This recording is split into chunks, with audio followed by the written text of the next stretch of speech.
sometimes when you expedite, you have to relearn certain things, which I haven't just relearned. And that is, stay out of the South, especially in the summertime.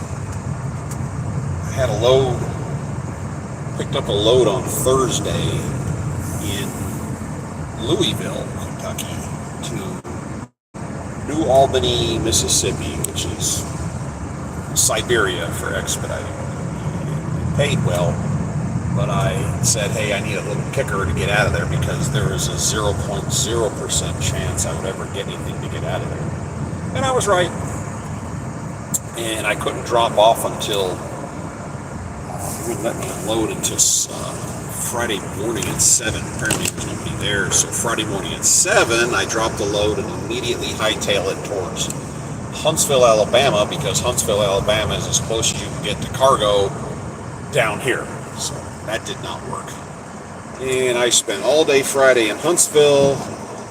Turns out I was number 3 of 3. I didn't know there was anybody else down there, and I got nothing. And if you don't get anything on Friday, you are not going to get a load on a Saturday. If you don't get a load on a Saturday, you quadruple are not going to get a load on a Sunday. So I got stuck all this last weekend near Huntsville, Alabama, where there's no cargo and it's hotter than death.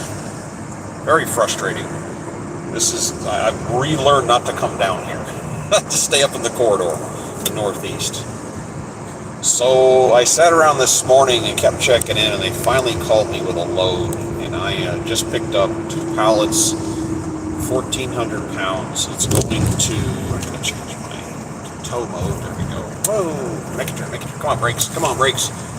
I now have 2 pallets, 1,400 pounds combined, and I'm going to Toledo, which is Grand Central for expediting for our company at least.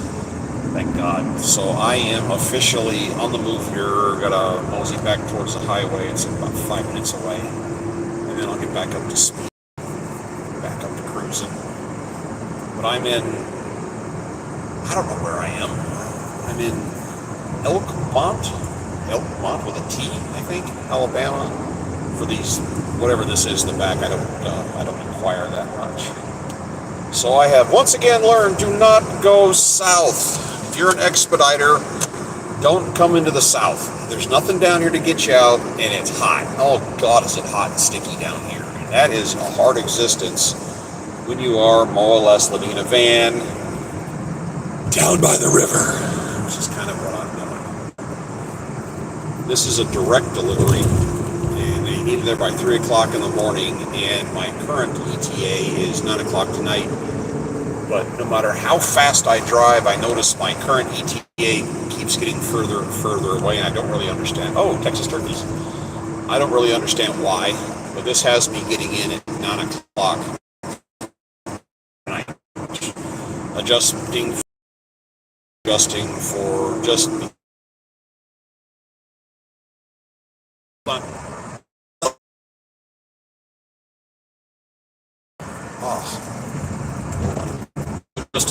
And it says direct, and the best deliveries you can do are direct, to get them out of the van so you have space to move around and you have the ability to drive around. When I'm empty, I always have the van on eco mode. Whether or not it helps, I don't know, but psychologically it does. And I have 1,400 pounds, I now have it in tow mode or heavy mode.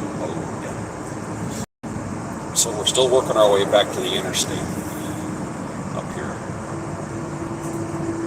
I finally got my air conditioner situation figured out, where I turn my air conditioner when I'm sleeping in here. I actually turn the entire air conditioner, which sits on the seat, towards me, and it has a drain hose. And I put the drain hose down into the wheel well, or the foot well over here on the side. All right, and it drains into that little plastic covered area next to where you put your foot when you get in and out. And then in the morning when I open the door, all the water pours out. Just a puddle in there.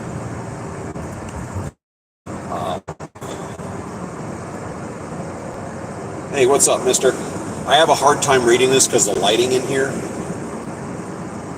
This is I relayed a video on here, but I'm finding it seems to be more fun to talk about it than to record it and then play it later.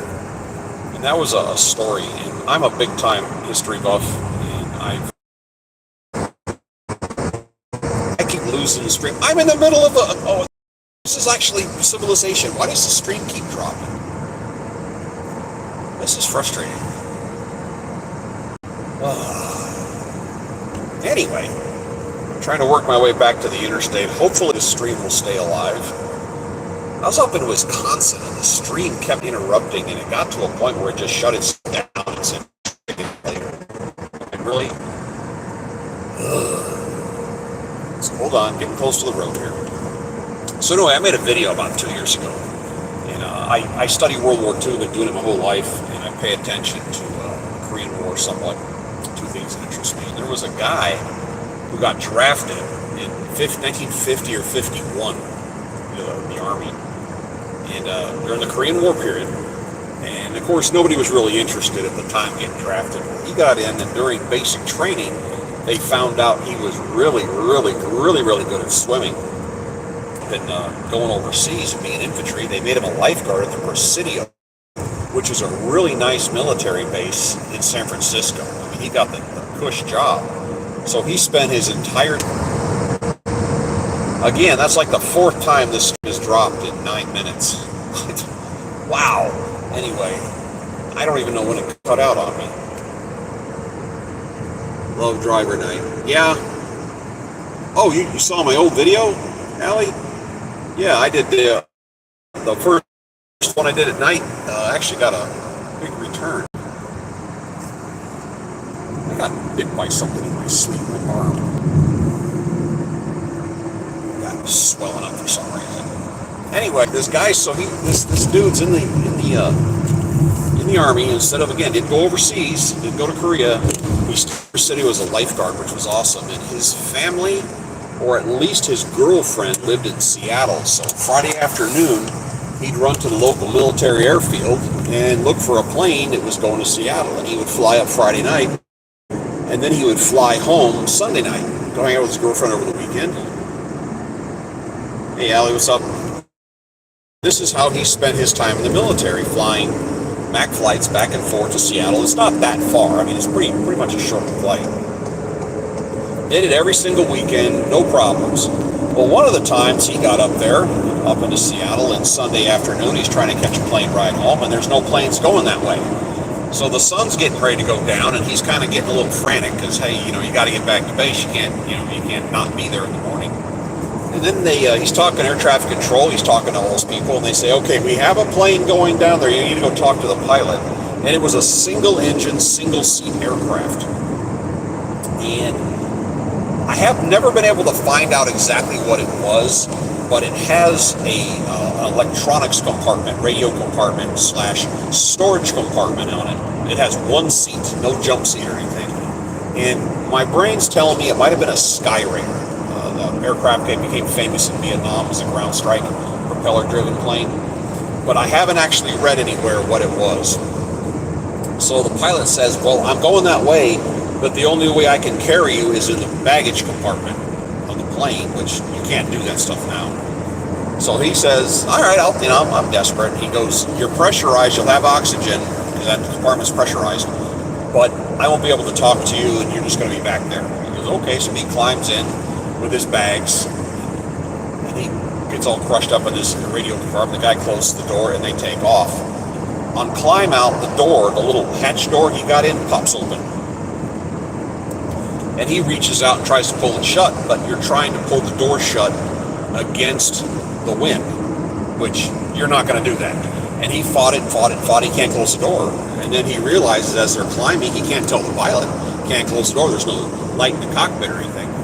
So as the plane climbs, he realizes the higher up we go without pressurization, he's not going to be staying awake much longer. And sure enough, it knocked him out. He just put you to sleep. It's hypoxia. I don't know what the altitude was, but once you get up there into the teens, that's it.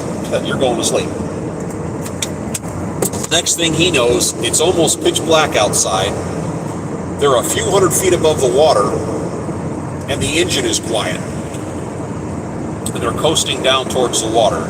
Turns out there was some kind of a mechanical issue and the aircraft quit as it falls out of the sky. And just as it's almost pitch black out and the plane hits the water, and in that radio/baggage compartment, there are 2 life rafts, little one-man, little dinky life rafts that'll hold about a half a person, which they still make the same one to this day. So when the plane hits the water, it stands on its nose. He's able to pull the 2 life rafts out. There's some wind blowing. The waves are up. The pilot jumps out.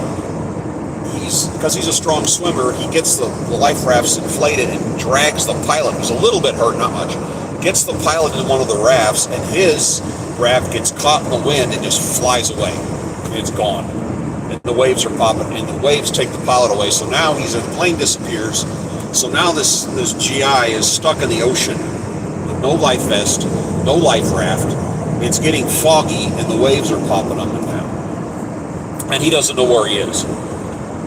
With his knowledge of the sea and knowledge of just the way the waves work, he starts swimming in the direction he thinks is the coastline with no knowledge of how far away it is. In the fog, can't see anything. And coincidentally, off San Francisco, that is the Great Shark Haven. Those are shark-infested waters. And he swims for a couple of hours because, remember, he's a phenomenal swimmer. And he starts moving in that direction, and he starts hearing sounds. He starts hearing the sound of water breaking against something. So he's like, okay, I think I'm in the right direction. So he keeps swimming, and the sounds get louder. He can hear, but he can't see because it's foggy, right?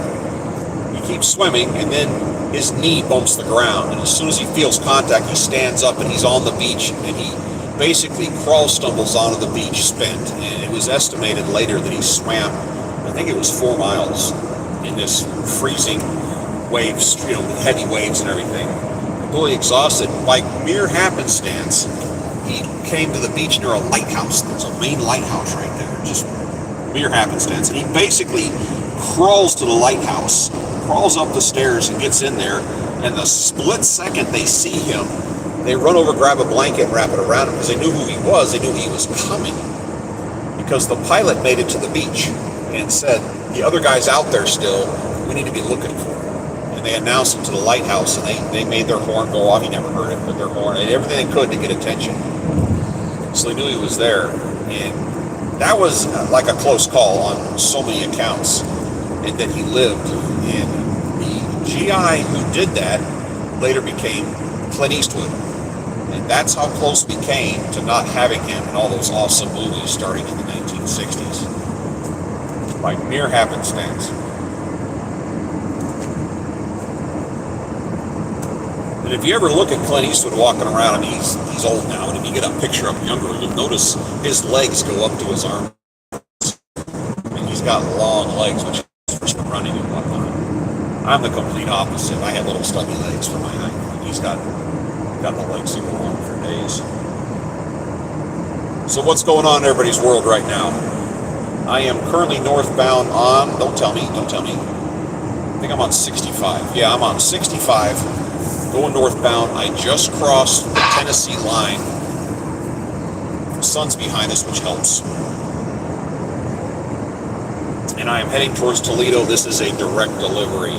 My next turn off on this road is 82 miles from now. Whoa! I set my cruise on 62 for gas mileage purposes, and I'm currently getting 20.5 average with a 1,400-pound payload. It's a shame he came out in support of Bloomberg. I know the name Bloomberg, but I don't know what he's doing. I know he's ultra-conservative, and Clint Eastwood's ultra-conservative, but I've heard of Bloomberg, but I don't know who or what he does. I don't pay that close of attention.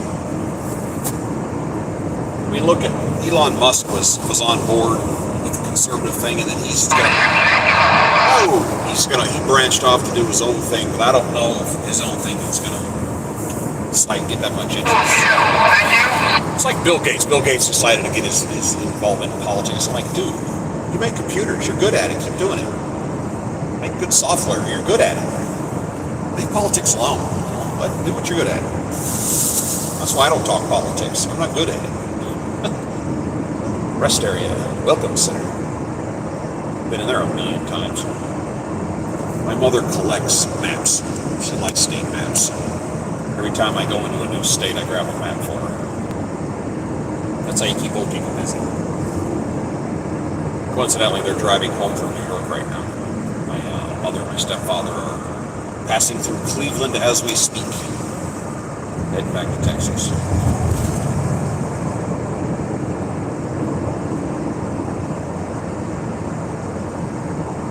So anyway, for those of you who came in late, I had a load. Last Thursday, I picked up a load in Louisville, Kentucky, and I delivered it to New Albany, Mississippi, or as we say in the expediting business, Siberia, because there's nothing down there. You can get a load through there, you just can't get a load out. And I made sure they had to pay me a little extra, because as soon as I dropped, I repositioned to the best place local, which was Huntsville, Alabama. That's as close as we can get to anything, because this is kind of out of our core area. And I got there early because I had to drop at 7 in the morning on Friday. I made the 120-mile skip over there. I was hoping Friday, give me anything going north. Just give me back to the core area, the northeast. Nothing. So I spent the whole weekend down here, which is, it's hard. It's just too freaking hot down here, especially in the summertime. You know, I want to be able to sleep with my, crack my windows and just go to sleep. Can't do it down here. You got to run a generator and you got to run air conditioning. It's frustrating, but I finally got a load today. It took a while. I had I was at the Loves down here to the Decatur, I think it is, to the southwest, and I had the parking lot to myself. And then this morning, all of a sudden, all these vans show up, not for our company, other companies. So it got crowded, which sucks when you're trying to get out of Dodge. And all those vans disappeared, and I'm still sitting there going, this ain't cool. And then they called me here at, I don't know, it was about 10:30, and they said, we got you. It's good, thank you. Not a great paying load, but good enough. And it gets me, again, to Toledo, which is where I want to go. It's like a vacation hotspot. Fly vans. But it's where our company is out of, and it's where all the cargo originates between Toledo and Detroit. Those are everything we work with. Let's see, 20.5, 20.6. Yeah, and I can't sleep in here until I get this out of here anyway, because I had to fold my bunk up to fit these two pallets. These are like huge. Anybody got an expediting question? Ooh, there's some pretty lights coming up. Take a look at this on the right. Right there. I talked to pretty lights. I talked to a Vietnam vet many years ago. They were talking about the lottery, how they drafted people. I never really understood how they draft whom and what's the order, and how do they do that stuff. So he explained this, and I don't know if this is done once a year or they just do it once. I don't really know. But they put 365 basically ping pong balls in a basket, and they spin it around, and each one has a date of the year, or I guess a number, which corresponds with the day of the year. And they pull out the first one, it's April 3rd. I'm just making up stuff here. April 3rd. And then they roll the next one, and that one's November 20th. And they go through all the numbers, and each number corresponds with the date on the calendar. And then you find that and you dig around and find your birth date, and your birth date is your draft number. And the people who don't want anything to do with it want to be a higher number. So say, oh yeah, I'm 277 or something. If your draft number is 8, you're pretty much screwed. So the government will say, okay, we're calling up everybody draft number 1 to 10, for instance. And then, a month or two later, okay, we need everybody from 11 to 25, basically. That's how it works. I never really understood it. I'd never been drafted. Obviously, I joined the military. Explained how that worked, and I met a guy who said, yeah, I was 364. I went, oh, during Vietnam. I went, oh, no kidding. Yeah, I had nothing to worry about. It's going to take a while to get to me. They never did. But that's how that system works. And what kind of surprised me was a statistic that 2/3 of the people who fought for the American military in World War II were drafted. 2/3 of the people who fought in Vietnam volunteered. And that just surprised me.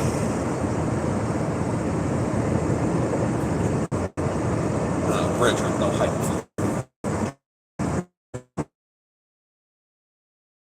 Northbound 65. Next turn at 74. Beautiful day outside, just hot 93 degrees.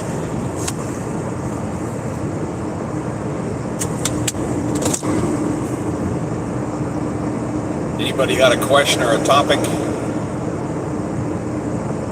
Love driver night. Yeah, the first time I came on here and just talked, I left someplace outside of Grand Rapids, some west of Detroit, over there. I don't even know what it is anymore. You lose track. And I went on 11:30 at night, and a whole bunch of people piled in. I had like 50 or 60 people on here, which really surprised me at that time of night. I guess that's when people have free time on their hands, or they're lonely or something. But it was kind of nice. I had 50 and 60 people listening in. This little hill I'm on, by the way, I'm coasting when I do that, when I can. Not supposed to, but I do it. Like I said, if anybody has any comments or questions or something they want to talk about, throw it out there. But this is the wonderful world of expediting. If there's somebody that wants to get into this line of work, there are essentially, I say there's two ways of doing it. Hold on here. There we go. I say you go in heavy or you go in light. That's the two options. Going in heavy is buying the biggest van you can find, new, outfitting it, and going to work. The light way of going in, which is what I'm doing here, is you buy a used van. It's maybe not the biggest van in the world, and outfit it and start driving. And your get-in cost is way less. And as a driver, there are three ways to do this job.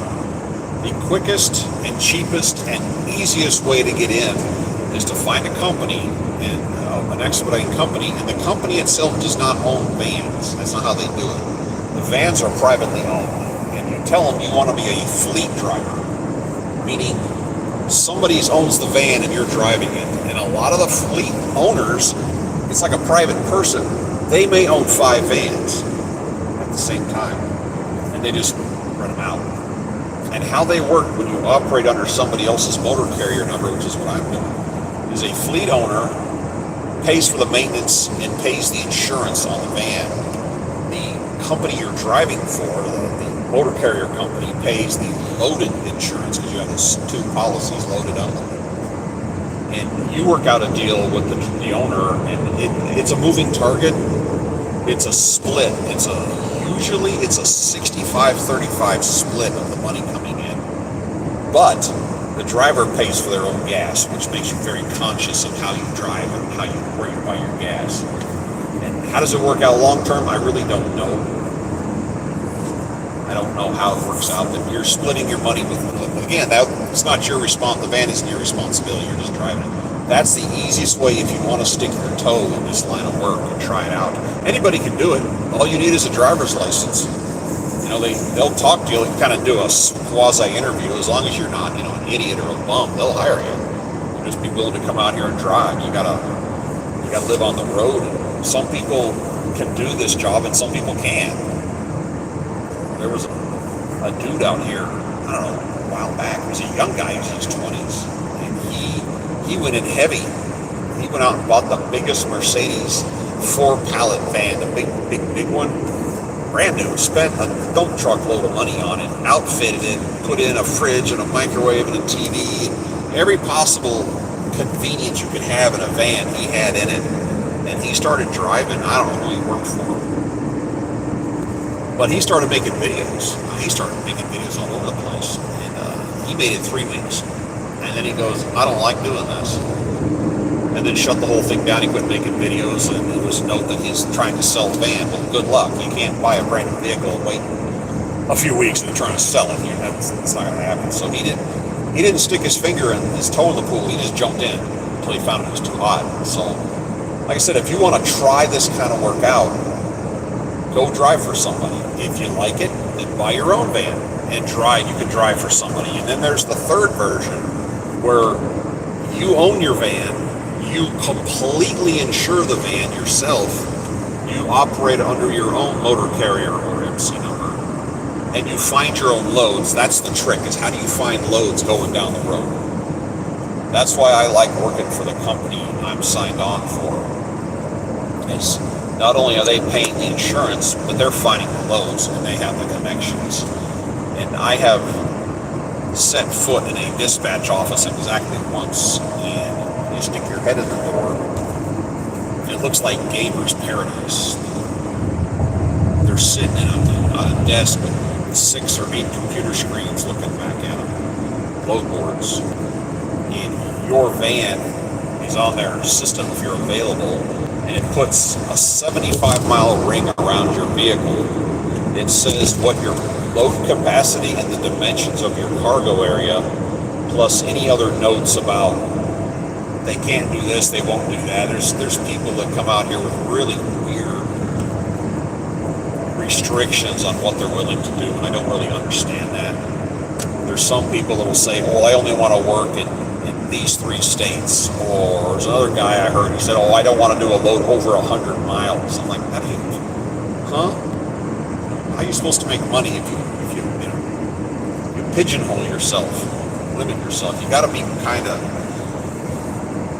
wide open, loosey-goosey on what you're willing to do out here to make a living.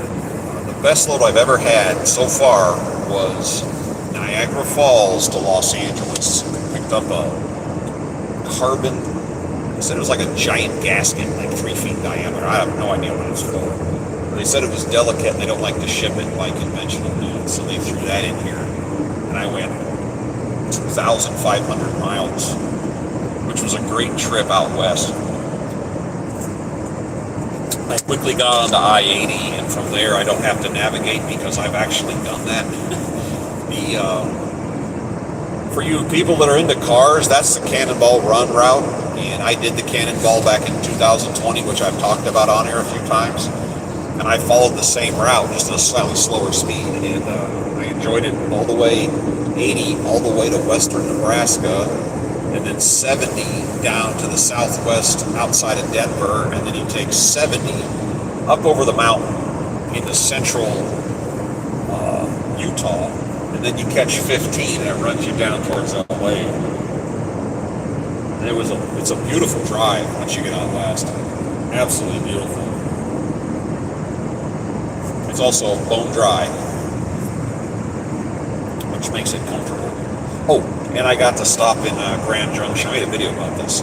Grand Junction, and go to the Rock Slide restaurant and have a buffalo burger, and took a picture and rubbed that in my wife's face because she wasn't there.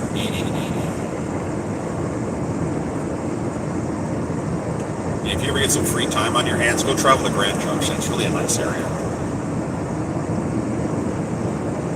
Probably the only place left in Colorado I ever lived, and I'm from Colorado. Come on now, somebody give me a topic.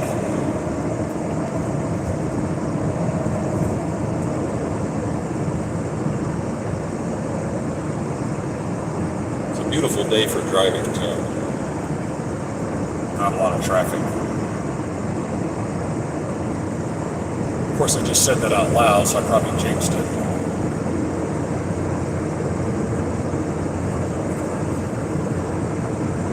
How I pass the time driving, I have a lifetime subscription that I got in 2005 for satellite radio, which is in my wife's car. That we've owned for 11 years, and they came out with an app. I put the app on my phone, and I Bluetooth it to the radio in the van. Boom, now I have a lifetime subscription. What would you rate your mileage at cost.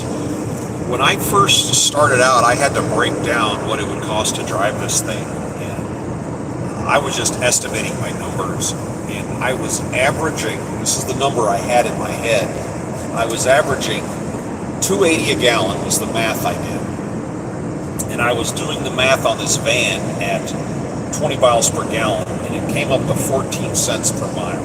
It's just a number.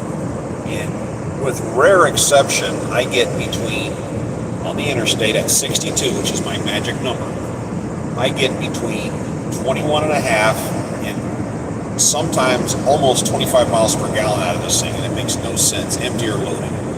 So right now I'm only getting 20.2 because I'm in rolling hills and I have 1,400 pounds.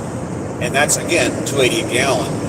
And if you join the Pilot Flying J thing, which they have an app you can put on your phone, it'll show you where the gas stations are, and you can click on them, and it'll tell you the gas prices. And it varies. I mean, I've seen a swing of 70 cents. Illinois is a horrible place to buy gas, by the way.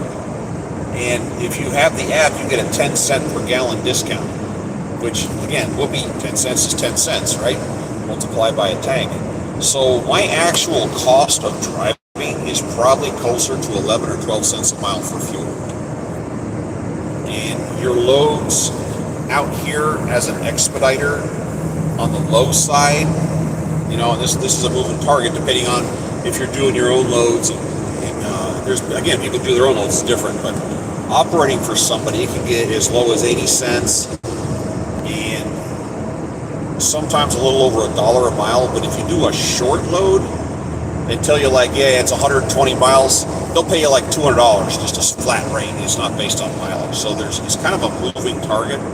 But yeah, I'm going to say my mileage on average cost of fuel, which is these days around 260-ish with my 10 cents. I've gotten as low as 240. I've gotten as high as 3. But I'm going to say about 12 cents a mile is what it costs to drive this thing for gas. I also run the Upside app on my phone. If you don't have that, get it. If you want a bonus on there, give me my code. I don't even remember what it is. But anyway, so sometimes you get into an area where gas is pricey and you can't find a Pilot Flying J. I use that, and the Upside app will give you a kickback. You get it later, you don't get it on the spot, whatnot.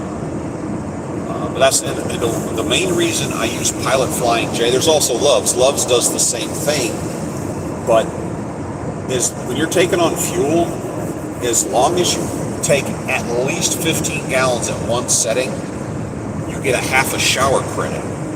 So I run my tank down far enough where I can put in 17, 18 gallons.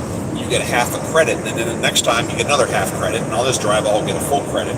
It's a shower. They have showers at the gas station, at the truck stop you can use. Loves has showers, but they don't do it for gasoline engines.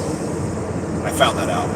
Because I was using Loves for a while, and I never got shower credits, and a shower costs anywhere from $15 to $18.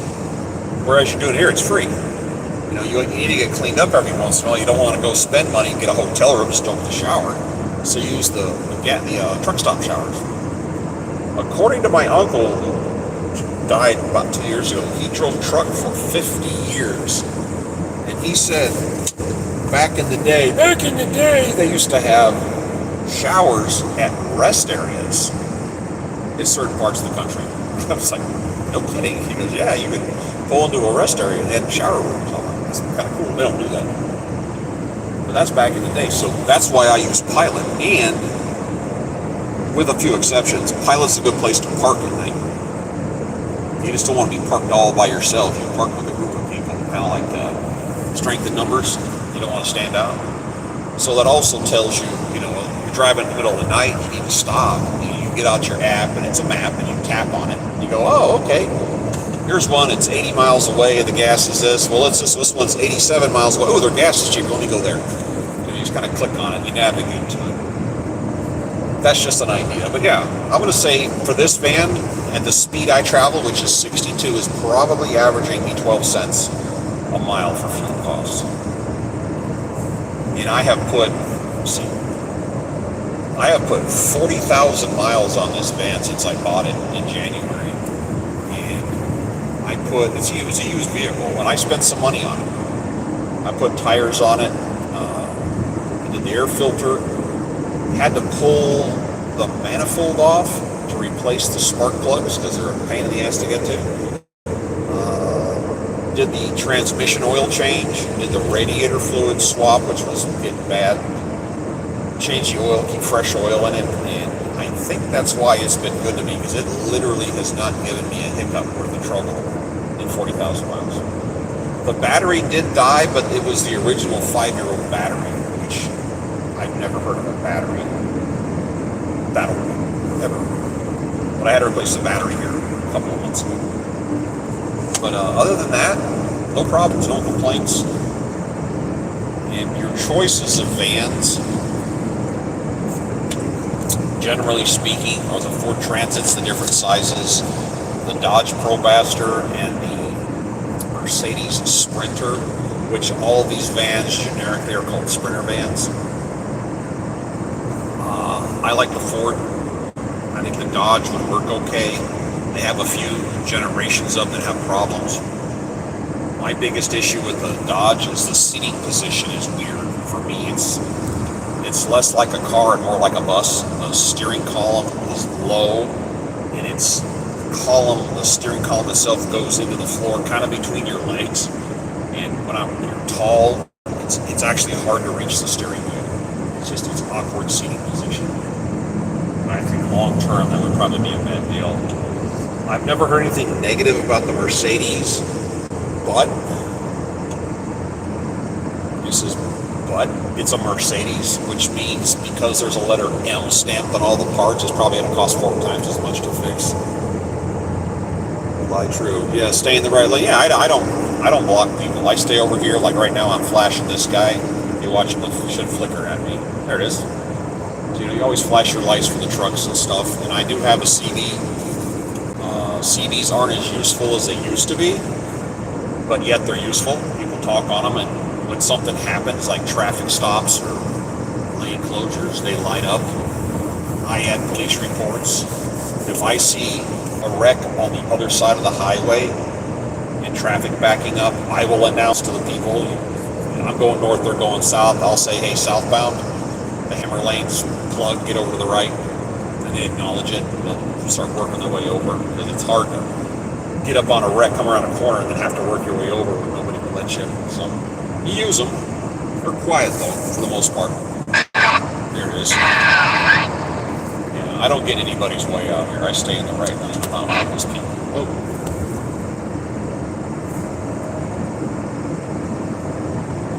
Speedometer is 70. I was going 62, now I'm coasting. I do that. I know you're not supposed to coast. I like coasting. I'm doing 68 right now.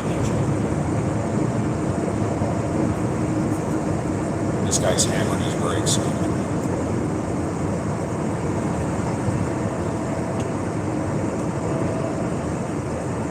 Yeah, that's something about trucks. They don't do it very often. But some of these trucks have governors on them that limit their speed to 65. And then one guy's in the right lane going 65,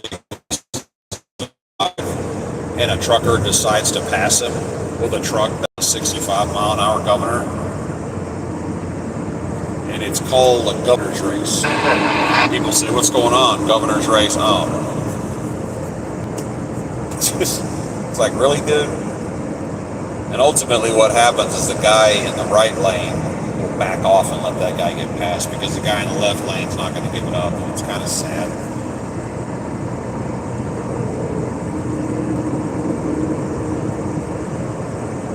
It's a beautiful day for driving. Wow. The clouds are chiseled. But the humidity isn't really bad. It looks like that.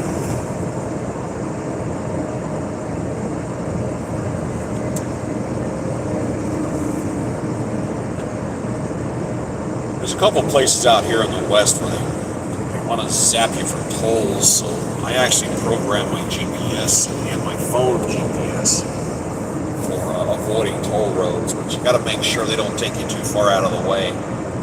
But it's just one more way of saving money. It's kind of a nickel and dime job. You got to watch all those little things. So when you program a place into your GPS, look where it's taking you. Look at the whole route and make sure it's not taking you to 10x2 to avoid a toll road.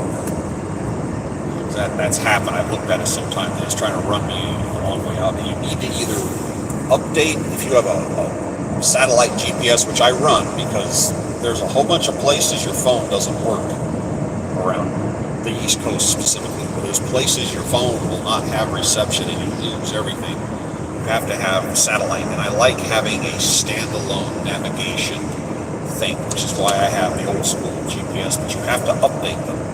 Because I had one, when I started coming back out here, I had one that was from like 2010 or something, and it was freakishly outdated on the roads. So then I went through the process of trying to update it, and the computer basically said, oh hell no, we're not updating those anymore. So it was a model old enough they won't even, I think it was Garmin said we won't even update those.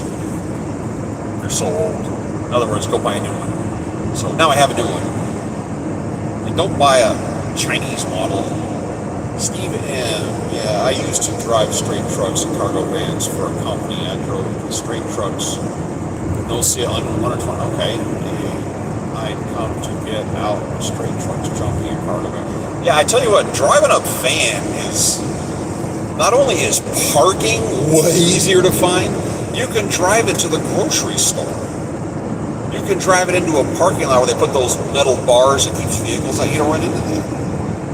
And the best part about driving a van, I discovered a while back, vans are invisible. They're everywhere on the road. You just don't notice them until you're out here driving and you start looking around and you go, holy crap, there's a lot of these out here. Other than that, they're invisible. I mean, next time you're on the road, start actively searching for white cargo vans. When you see one, check out the license plate. See where it's from.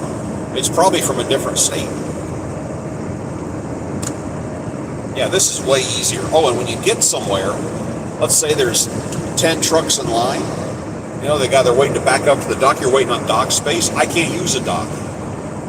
I need a ramp. And there's never a line at the ramp. And when they see you coming, they've got 10 trucks, they see you, you're an expedite, you're a hurry up, they can get you unloaded with one or possibly two lifts, and they're done, and you're out of their hair and you're off the board. So I don't get in line behind the trucks. I go around the trucks and just kind of go up and kind of get out of the way. They see me, they wave, come on, let's get you out of here. And that's a great advantage of this, is how fast they unload you. They know you're not a major problem. I had a delivery I did a long time ago. This is back 4 or 5 years ago. I did this job for a while when COVID hit. Well, when COVID hit, aviation shut down. I was flying tours up in the Grand Canyon. Excuse me. And that whole industry just stopped because like 75% of our passengers were from mainland China.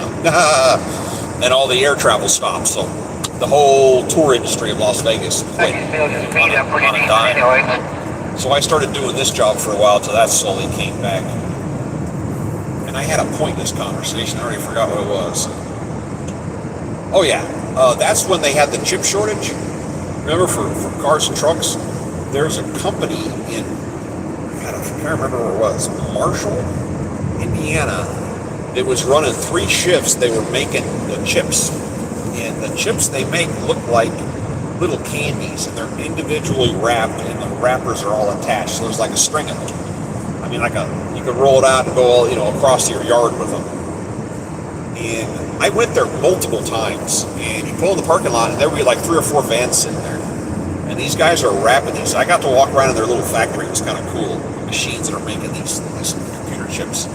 And they're bringing them out, and this other machine would print out labels, like 4-inch square labels, and the labels would be 30 feet long, and the guy would be walking as fast as he could, stamping boxes and throwing on pallets, and this machine would spin and wrap it in plastic.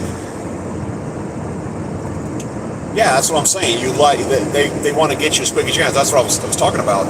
And as fast as they could wrap this load, they would point you, get over here, and they'd throw a pallet in, and they'd give me a destination. I had a It was a GM plant. It was the Dallas-Fort Worth area, direct. And they paid extra for direct. And I took off, and the GPS, I mean, the delivery, they do your ETA based on, if I'm not mistaken, 50 miles an hour average if it's direct. And I think I was supposed to be there by 11 o'clock, and I rolled in at like 7:15 in the morning. And if it's not one of those weird places that doesn't want you delivering early, which is, they're rare, but they exist, I drove straight there, and it was like I said, 7:15 in the morning, and there was a line of trucks, and I drove by the trucks to see if they could take it. And the guy saw me, and he came out, and he said, "Do you have the chips?" I said, "Yes." He goes, "Ramp 1. And I drove through, and I went around the corner, and I'm turning around, and here comes the forklift. I'm like, geez, that's fast. And I open the doors, and I unload, and the guy says, "I'm glad you're here." And I go, "Yeah, I just came direct." And he goes, "We are 40 minutes from shutting the entire plant down." You know, he says, "We need these. That's how bad we're off these chips." That's why they were paying pretty good rates for us to run nonstop. Yeah, it was like your unload you in minutes. Yeah, it's one pallet or two at the most. You know, usually about 95% of the time it's a single pallet, and they just whatever it is they need. But yeah, that happened a bunch of times. That plant, and I want to say it was in Marshall, Indiana. We would do that. There was probably the freakiest load I ever did. I picked up in the Houston area at a medical center. I picked up what looked like a giant job box, like a toolbox, and I had to plug it into a 12-volt charger to keep juice to it. Why? I don't know. Was there something alive in there, or frozen? I don't know. He said, "Keep it powered." I went, "All right, direct." I took it to Bath, Pennsylvania, and it was due. He said, "Direct whenever you get it there. Don't stop." I was like, "Okay." I loaded on up there. It was a long drive, and I got to Bath at like 2:15 in the morning. And I drive around this. It's kind of in a really nice residential neighborhood, some business, some kind of looked like a plant, but it was really small. And I pull up to the front gate, and there's the little push button box, and I push the button, and this voice says, "May I help you?" As a female, youngish female. I said, "I have a expedite delivery." And she goes, "Yeah, sure, come in." She worded it kind of funny, but she said, "Yes, come in and take it around the back." I'm like, "Cool." And I open, the gate opens, and I drive by, and I look in the entryway, and it looks more like a law firm than a business hall, you know, than a manufacturing plant. But I go by, and I look in the front entrance. It's got vaulted ceilings. It's lit up like a Christmas tree, and there's a rather attractive woman behind a desk, and I can see her from, I don't know, upper chest up. So you can see she's behind a desk. She's looking at me as I go by. Kind of got that old Jennifer Aniston haircut from the 90s. And I drive around the back, and I sit there for a while. You know, I'm there like 10 minutes, and nobody comes out. I got the doors open, and I'm waiting. There's nobody around. And I walk back around the front, and there's a call box. And I push the button on the call box, and the woman's still sitting there. And she's about 25 or 30 feet away from me, and I push the button. I said, "Hey, is there somebody coming?" And she's looking at me. She says, "Okay, I'll tell him, I'll remind him you're back there." I said, "Thank you," and I went back around and back. Finally, this dude opens the door, and he gets a forklift, and he says, "You know, here, give me the power source to make sure we're plugged in," and all stuff. And I said, "Why do you guys have a secretary here at 2:15 in the morning? That doesn't make a lot of sense." And the guy turns to me, he stops what he's doing, and he goes, "Did you talk to her?" And I said, "Well, yes." And he smiled, and he says, "Follow me." And he gets out his little swipe card thing, and we walk over through the building. He swipes a couple door frames, and we go around, go through, and we walk out front, and this woman is sitting at a desk. There's nothing on her desk. Nothing. There's no phone. There's no computer. There's no paperwork. There's nothing. She's sitting on the desk, hands crossed, in a blue skirt, and I walk around the front, and the woman is looking at me, making eye contact and smiling. I start moving around, and it's following me. It's not a human. It's a robot. This was 4 years ago. Some kind of an AI computer robot. And it looks, you can tell it's not a human, but at first glance it's human. And I went, "Oh." And as I moved, I watched the eyeballs follow me and the head follow me, and her little head tilts a little bit. And he goes, "You can't touch the flesh of the body because your oil's on your hand, mess up. You can't actually touch it." And I said, "That is creepy." And she goes, "Yeah, she's here 24 hours a day." And he said she's a super Alexa. And when the boss wants to know some information about the quarterly reports from 2 years ago, this robot person will answer the question instantly because it can access all the computer files, and it does what Google and Alexa does. And I went, right. The guy says, "Yeah." He goes, "Ask her anything." I said, "All right. What was the lineup of the 1936 World Series?" And immediately, looking at me, started rattling off names and their jersey numbers and stuff like that. And I'm going, "Oh, jeez, that's creepy." And I didn't have my phone on me. Wasn't thinking about it. I should have started filming that. I wasn't YouTubing and all that. I should have. Yeah, that was creepy. That kind of flipped me out a little bit. Because I had no clue that was a robot. Oof. And that was years ago. I'm curious what they have today, but that's the future of secretaries right there. At work 24 hours a day, can answer any question off the top of his head. That's nuts. Has anybody ever bumped into AI or bumped into a computer that basically acts like a person? Or, has anybody ever bumped into one of those face-to-face? I don't mean on TV, but I mean physically. I'm curious. Because that's the only one I've ever encountered. And I would imagine going forward there's going to be more. Maybe there's a crossover right there. Looks like a hiding. If anybody's ever driving across the West and you go through Colorado on I-70 through the Rockies, if you leave Grand Junction westbound on 70, you drive about 10 minutes, you zigzag, and you cross the border into Utah, the speed limit's 80. And once you get across the border, and the roads split, big center, split apart pretty far. And just as you cross the border on your left, there'll be like a road sign. It's a blue sign with a black stripe, and that's the turnaround for the police. And if there is no patrol car sitting there, you have about a 100-mile stretch. You can drive as fast as your car can go. Just for anybody who's doing traveling. Because the only place they hide on 15 is right there and right by the towns. As you get close to them too. I think one's called, I want to say Green River, but there's two little towns on 15, on 70 going towards 15, and they will set up their ambushes right there by the town. They won't go out in the open and do it anywhere. But if they're not at that turnaround, it's a free-for-all. It's got a signal.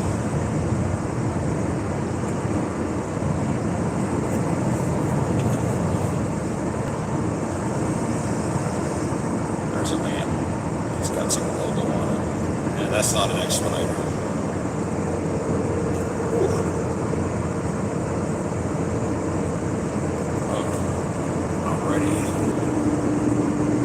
Still driving. What do you do out here all day on the road? You listen to audiobooks or satellite radio?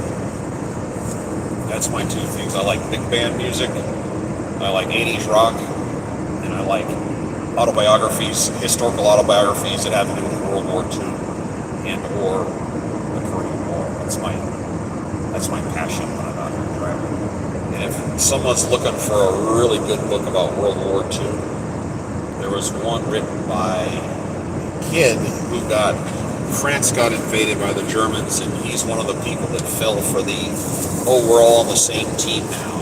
And a French kid got dragged into the German military and fought on the Eastern Front, survived the war somehow. He was really close to a lot of bad stuff and survived it. The book's called The Forgotten Soldier by a guy who wrote under the pen name of Guy Sayer, Sajer, which was actually a pseudonym of his mother's name. And he wrote it in 1967, which people were still real sensitive about the whole situation even then. But it's probably one of the best autobiographies out there, because not only does he write about his experiences, but he philosophizes about life and it should be cold outside while you read this book to kind of get you in the mood for it. That's kind of a cool way to put it.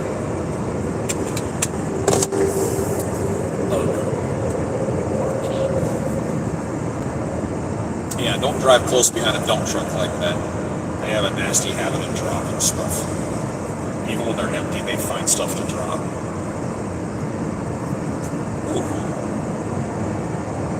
This is 65 northbound in Tennessee. I guess we crossed the border about a half an hour ago. Next turn is 40 in Knoxville, 38 miles away.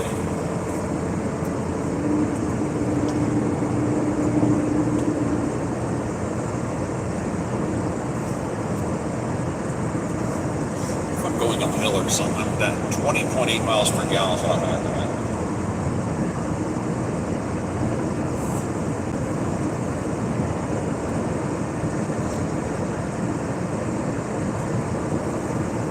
I have a bunk behind me that folds up, and I built the bunk as high off the ground as humanly possible to the point that it's uncomfortable to jump up into, but occasionally I get loads that'll go underneath it. And right now I don't have a bed because I have it folded up to accommodate these two rather large pods. Says, if you're driving right now, where are you headed to? Well, Mr. Steve, I left Elkmont, Alabama, and I'm going to Toledo, Ohio, the party capital of the Midwest. And that is about the most wonderful place to get put as an expediter, because that is Grand Central for the kind of stuff our company deals with, which is automotive. And what I have on board is automotive, but Toledo is where our company headquarters is located, and it's right down the street from Detroit. But a lot of manufacturing goes on in Toledo and the little surrounding area, so this is a perfect spot. I'm going to drop this load. It says 9:06. I'm going to say I'll be there by 10 o'clock tonight. They accept cargo 24 hours a day at the plants. I'm going to go keep myself on the board, and I'm going to go to sleep. And then tomorrow, I promise you, I will have a load. Sometimes they call it a turd load because it's short, but they pay by the miles they pay well. Like I said, it can be 150 miles, they'll pay you like $225 or something, just a straight rate. So getting back up into the core area, which is Ohio, Indiana, Michigan, is like the core for this type of work. And you want to stay up there. Not only is it cooler outside, but there's a lot of cargo flying around. I've done jobs from Toledo where you load and you drive straight to Detroit and drop off, drive straight back down to Toledo to the exact same place and take on another load from the same people, the same cargo they're manufacturing, whatever, as fast as they can, and turn around and drive straight back to Toledo. I've done it 3 times in one night. Just bag and board, bag and board, bag. And you're getting paid every time, a couple $100. So I'm like, I'll do it. I'm cool. There's no cars on the road. Kentucky, how did Ohio, Illinois, Michigan, our Alabama, Tennessee, that we get auto parts for Toyota? Yeah, that's what I'm saying, Steve. The same thing. And hey, Samantha, what's up? Samantha Russell, I remember you. Yeah, there's little manufacturers all over the place around here. And it's, with one exception, all the people I meet. Hey, Jeffrey, what's up? All the people I meet are pretty cool. There was one guy that thought he was Hitler, a shorter version of Hitler, who was at a plant up in Detroit. Other than that, you meet some pretty fun people at these plants. And it's amazing what they're manufacturing. I go to a place and there's this, I'm picking up this pallet that's full of these funny little, it looks like modern art. And I look and I'm going, what the heck is that? He goes, this is the stuff you can't see. It was the mounting hardware that goes behind the dashboard. Jeffrey, first time here. Cool. Samantha, I am on I-65 northbound in Tennessee. And I'm about 35 miles from Knoxville, if I'm reading this right. And I am en route to, where am I going? Toledo, Ohio, right now. As I've mentioned, the party capital of the Midwest. But I got a load out of Elkmont, Alabama, thank God. I got stuck down here over the weekend near Huntsville, Alabama, and there's no cargo down here, and it's too freaking hot. Way too freaking hot. I have an air conditioner sitting on the seat next to me. Literally, I can show it to you. That's my air conditioner. Alright, go back. I have a generator that I attach to my van, and I fire that up at night, and it works, but it is so hot and sticky, and this van, I guess, leaks. It only cools right here, real close to it. And there's a drain hose on the back of it. And the drain hose goes down into the step over here on the right side, where you get in and out, and it drains the fluid out and it dehumidifies. And then in the morning when I climb out the back of the van, I open that door and water pours out onto the ground, like a lot. It's like, oh, surprise. Hey, you just passed my hometown of Athens. No kidding. It's 100 plus. Yeah, Jeffrey, I know. I live north of Houston. You know, I know what hot and sticky is, but I can tell you what, Mississippi, woohoo! Woo! I got stuck in Mississippi overnight, and it's like 5 o'clock in the afternoon. I got out of my van, and it's like you're wearing a jacket. You could feel the air with your head. I had a fish swim over my head. Do you know how humid it has to be outside for a fish to swim over your head, standing in a parking lot? I could feel the air with my hands, and I'm like, how do you live down here? How do people live down here before air conditioning? Good God Almighty! Yeah, I live north of Houston, about 40 miles. I know it gets miserable there. They got weather. Oh, good God, Mississippi cut the humidity with a knife. And this poor air conditioner struggles. It only air conditions the front half of my vehicle. Slow down a little bit. There we go. 62. Close to Dallas. Oh, you up in the rich neighborhoods. Yeah, like I said, I'm about 40 miles north of Houston. Just the other side of the Woodlands. And the Woodlands used to be, is the rich neighborhood. And it used to be all by itself. The Woodlands was totally separate from the Houston area. Well, Houston has expanded to where it's incorporating or desperately trying to incorporate the Woodlands to take all their money. I used to live up by Dallas. I lived in Euless. They're on 360, right by the airport, right between Dallas and Fort Worth. That was a long time ago. My mother had a house in Joshua, which is south of Fort Worth. Athens. I've actually delivered to Athens, by the way. It was a while back.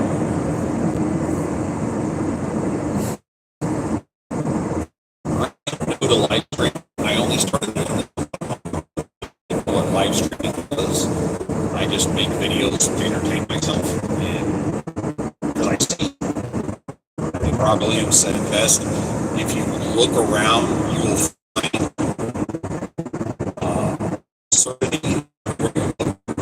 that's kind of how I see the world. So if I see something I can twist into making a joke out of it, I'll film it. Can't help myself. And that's what I do. But now I've discovered this, which is a different outlet for goofing off and talking jokes and stuff, and I kind of enjoy it. I film my wife a lot, and I like to include her, and I don't tell her what I'm doing. I just say filming, and I start filming, and I start talking. She doesn't know what I'm going to say, so the reaction I get from her is fun. And I have a pretty good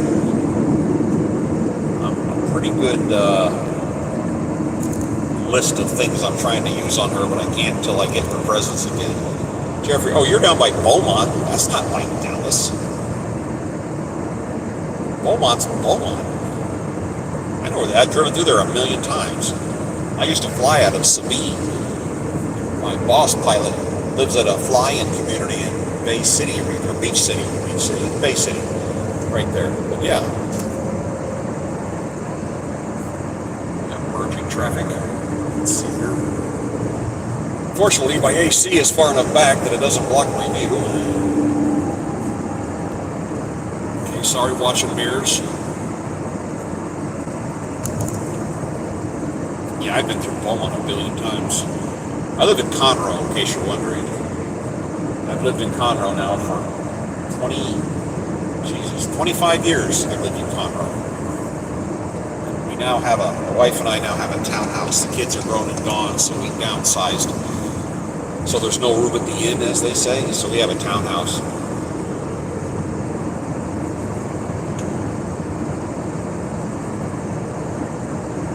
You drive from, oh man, that must suck. I had a temp job there for a while, but I had to drive from the north side of Houston down into the Clear Lake area, work all day and drive home. And I had to be down in my work area 8 hours. So I got to go, so I was on the clock unpaid. You know, I got paid for 8 hours, I was on the clock, usually 11 and a half, 12 hours a day, having to claw your way through traffic. And that sucks, because I know what you have to put up with. I'd go to Chicago Cross Docks, we'll tell you, yeah, Steve, I'm with you. Yeah, that's what they do. You're moving parts around. And this, in the little vans, it's usually because they either damaged something or they had a shortage. And it's weird stuff we would carry. I carried, one time, I had a pallet of dipsticks. Okay. Another time I had door seals. The whole, there's one big piece that goes around your door. I had a whole pallet just full of those. They came up short. It's just oddball stuff they throw in here.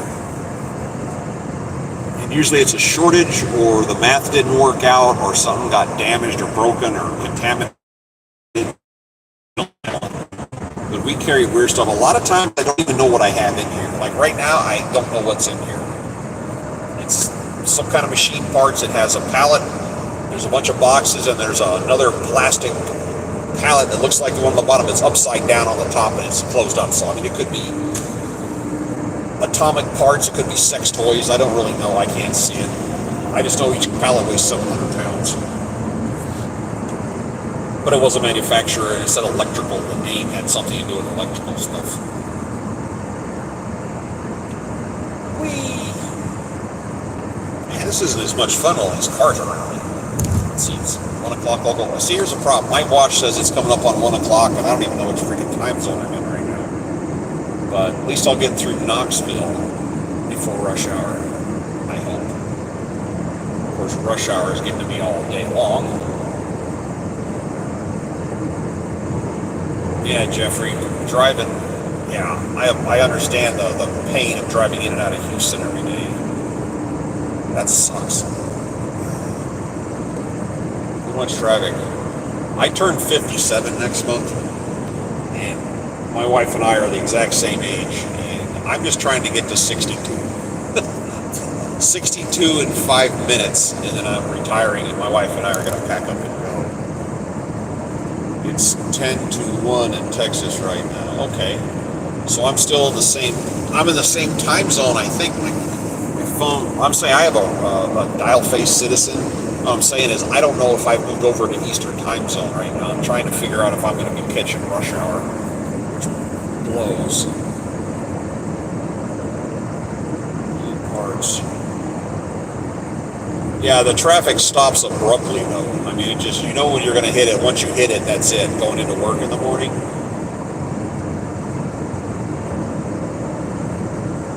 Yeah, they needed parts right away. Yeah, that's the whole thing of expediting, is they need something right away. One of the more interesting things I carried, again, somewhere out of the East Coast, because you quickly lose track of where you've been.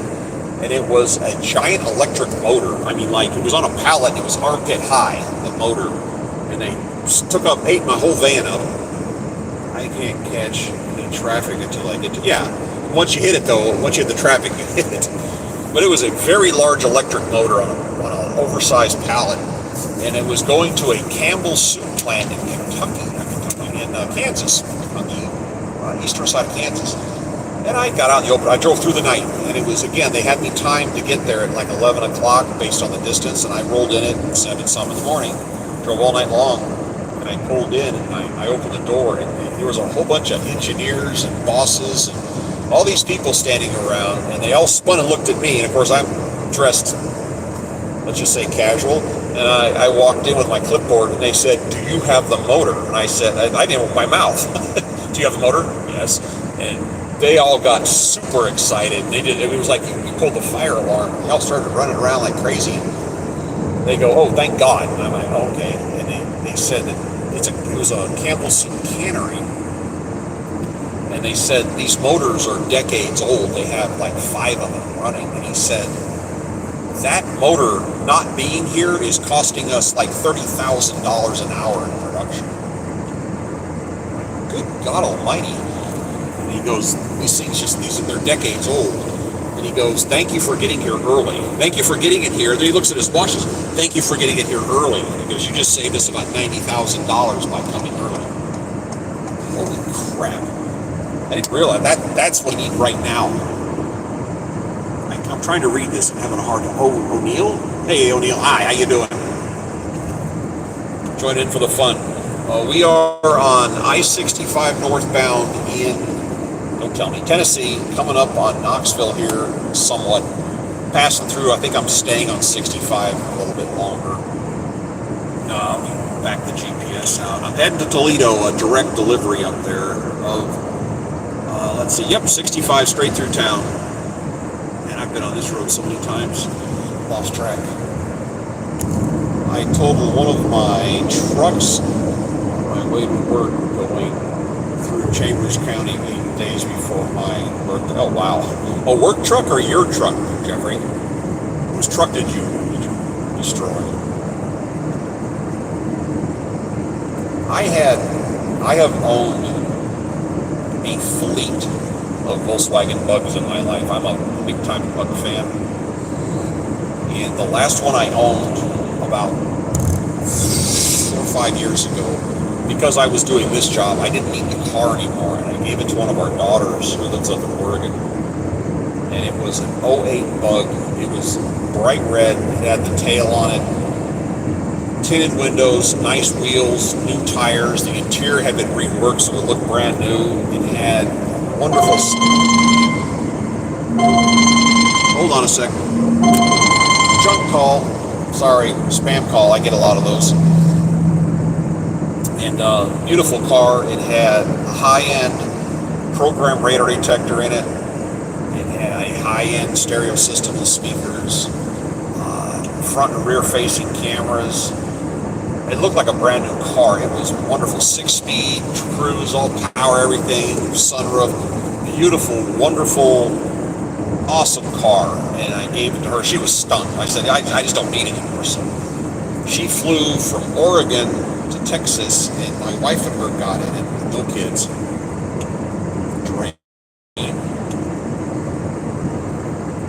Oh, your own personal truck, that sucks.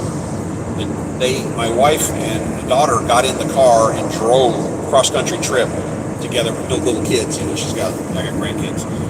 And they had a lot of fun, went home, and she drove that car for about a year. And it was just, it was a wonderful car, irreplaceable. And she went to some friend's house that was on a farm. And I'm going to move over here.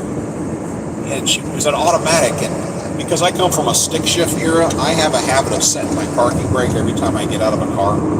And she didn't. It was automatic, but it parked, went in the inside, came back out, the car's gone. She's looking around, and it's down at the bottom of the hill. Because when you put it in park, there's a little pin. Your transmission has that little tiny pin. Well, the pin broke. And it wasn't on much of a slope. But the car had 1/8 of a mile to get up ahead of steam and roll backwards and went into the trees, and it ripped the door off. The impact popped the door came off. It broke the rear axle. It just shattered the car, destroyed it. The insurance guy, she had it insured completely, which was cool. The insurance guy took one, and she sent me pictures of it, and I still have those. Anytime you want to feel like you've been stabbed in the heart, I look at it. That was such a wonderful car. Uh-oh. You know what that is? You notice you haven't heard that until now because this is programmed. I don't speed, but I run radar because I like to know what's around me. Why are you taking 65 up? Why you should take 75 up? Well, I left Alabama and I rolled out on the road and I went straight onto 65 and it just got me on there for now. I'm just following the GPS, and it's driving me straight north. 75 is going to be out to the east of me, and my pickup was about 4 miles off of 65. So once I get up here a ways, I'll look at it again and back this out. Playing with the GPS. Yeah, it's showing me 65. all the way up to Cincy. Beyond that, I can't really see what's happening. All right, bring this back down. Yeah, I'm going Knoxville, and then, I'm seeing, wait a minute, I lied, Nashville. Looks like the next town I go through is Nashville, and then Cincy. And Cincy has a real steep hill getting in from the south side. I know this because I coast a lot. So this is going to dump me off on 40 up here at 17 miles. I follow it for a short distance, and then I go right back on 65. So at least till Cincy. After that, I don't know what happens. I may break off. $10,000 down the drain. You didn't have it insured that much, Jeffrey? I have commercial insurance on this thing, and which is ridiculous because you have to have loaded insurance and empty insurance, which is mildly annoying. You have to double down. My empty insurance that I pay is $229 a month. Unfortunately, USAA doesn't do insurance. Because that's what my car is. Our cars are on. USAA doesn't do motorcycles either, which, again, sucks.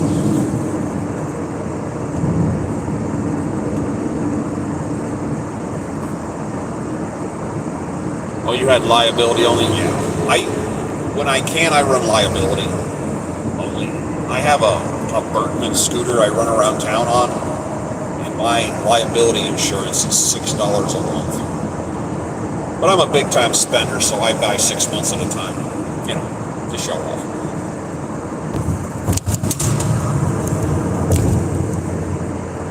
I've been in a handful of car accidents in my life. I have never caused one, and at the same time, I've never been hit by somebody who's had car insurance, ever. I don't need comp, I don't need collision, I don't need liability, all I need is uninsured motorist.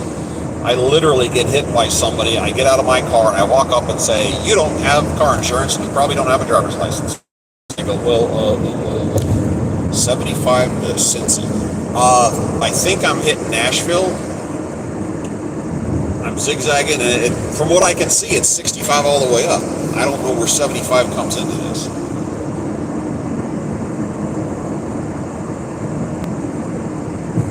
All I'm looking at is the GPS here. I don't have a map out.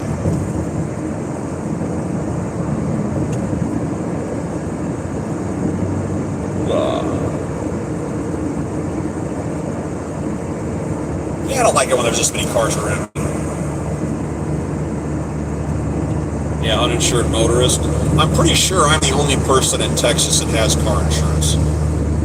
So yeah, you have to pay for everybody else's. One of the women that crashed into my car years ago, she says, do you have uninsured motorist? And I said, yes. And she said, oh good, so I get my car fixed, because she was of the impression that my uninsured motorist policy covers her car. I don't know where she got that one from, but she was convinced that my uninsured motorist was to pay for the damage of the accident she caused on her car. And I just looked at her. I said, that's not how that works. Oh no, that's what uninsured, no, I'm pretty sure it doesn't. I'm not my brother's keeper, but thank you for thinking that way. Jeez. Some people's kids. Alright, I'm moving some plugs around here. I have earbuds that I wear when I'm indoors. Like when you're stuck down here and it's super duper hot outside. Most of these truck stops have an area you can go sit and have a lounge. Oh yeah, she was as wrong as you could be. I was looking at her like, who told you that? Oh, uninsured motorist is to pay for the damage of the car that hit you that doesn't have car insurance. No! No. That's not how that works.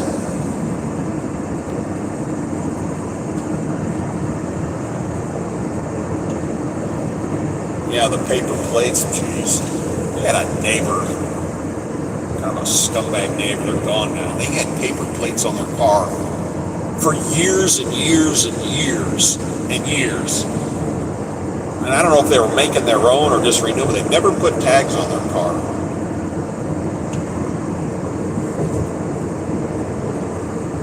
That's a long way. Since we're cutting back towards Cincy, that's a long way. I've been on this road a million times. I don't even see 75 on here.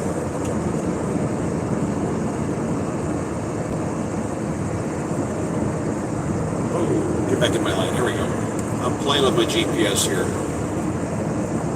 Yeah, I can see. Well, I hit Cincy. I can see 75, and I'm going to be glancing towards it here in a minute.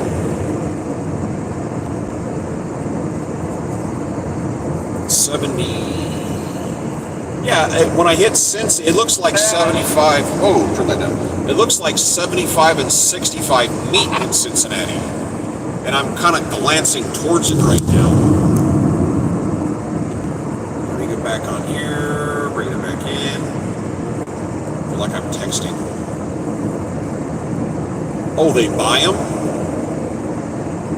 Yeah, this road just goes straight north and it starts to glance off to the east in Cincy. It looks like it merges with 75. They buy? Oh, okay.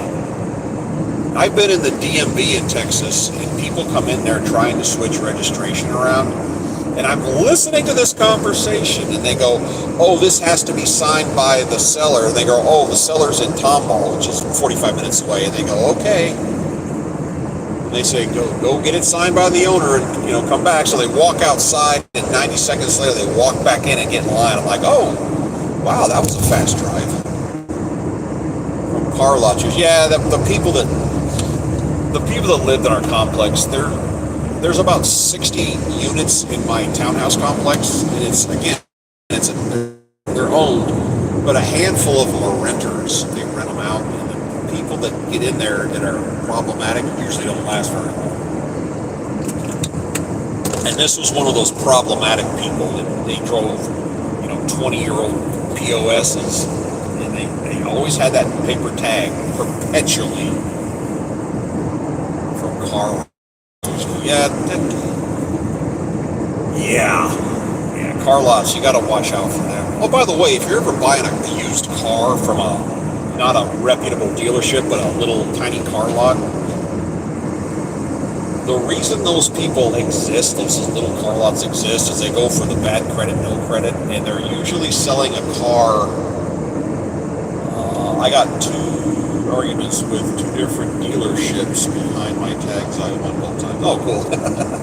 Those little low-dollar car lots are selling cars that big dealerships don't want because they're either too old or too worn out, or they have a bad history for accidents or floods.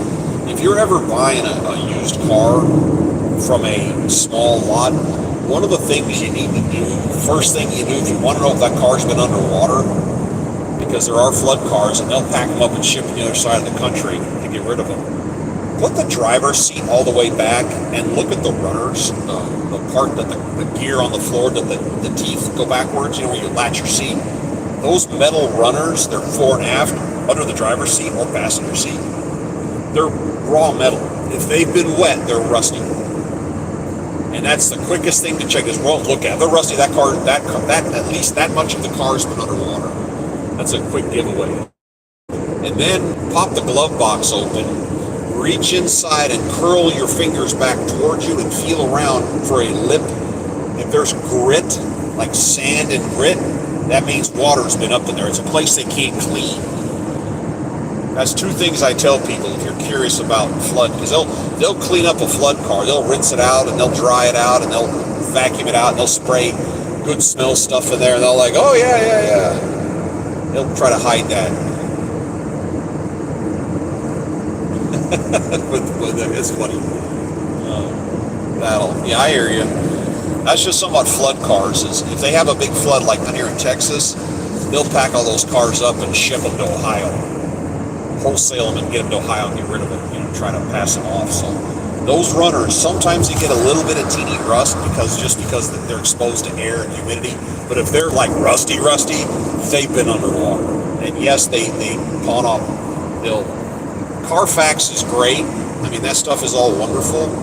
But if you have a friend in the business that says, look, I don't want this reported, they won't report it. I mean, they won't report damage. So you gotta know what you're looking at when you buy a used car. I worked for a buddy of mine, like I said, COVID hit. He runs a body shop in Texas. He repairs and restores and creates show cars and classic cars. That's what he specializes in. He's really, really good at it.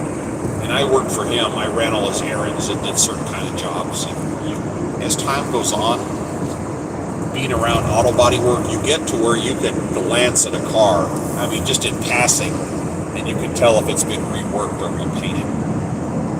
I can watch a car pass me on the road, and I'll go, oh, second-hand paint job, you know, bad body work. You just get to where you can do that, and you get an eye for it. So when I'm looking at used cars, I can be real critical of the body and the appearance of it, and just to know where to look.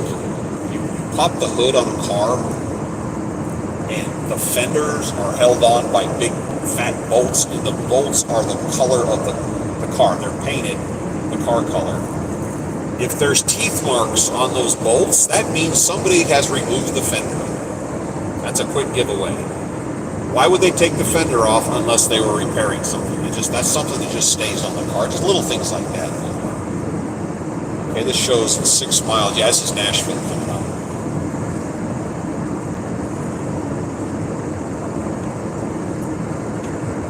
Also with cars, you got a car sitting on a lot, stick your finger in the tailpipe, pull it out. Is it black? Good.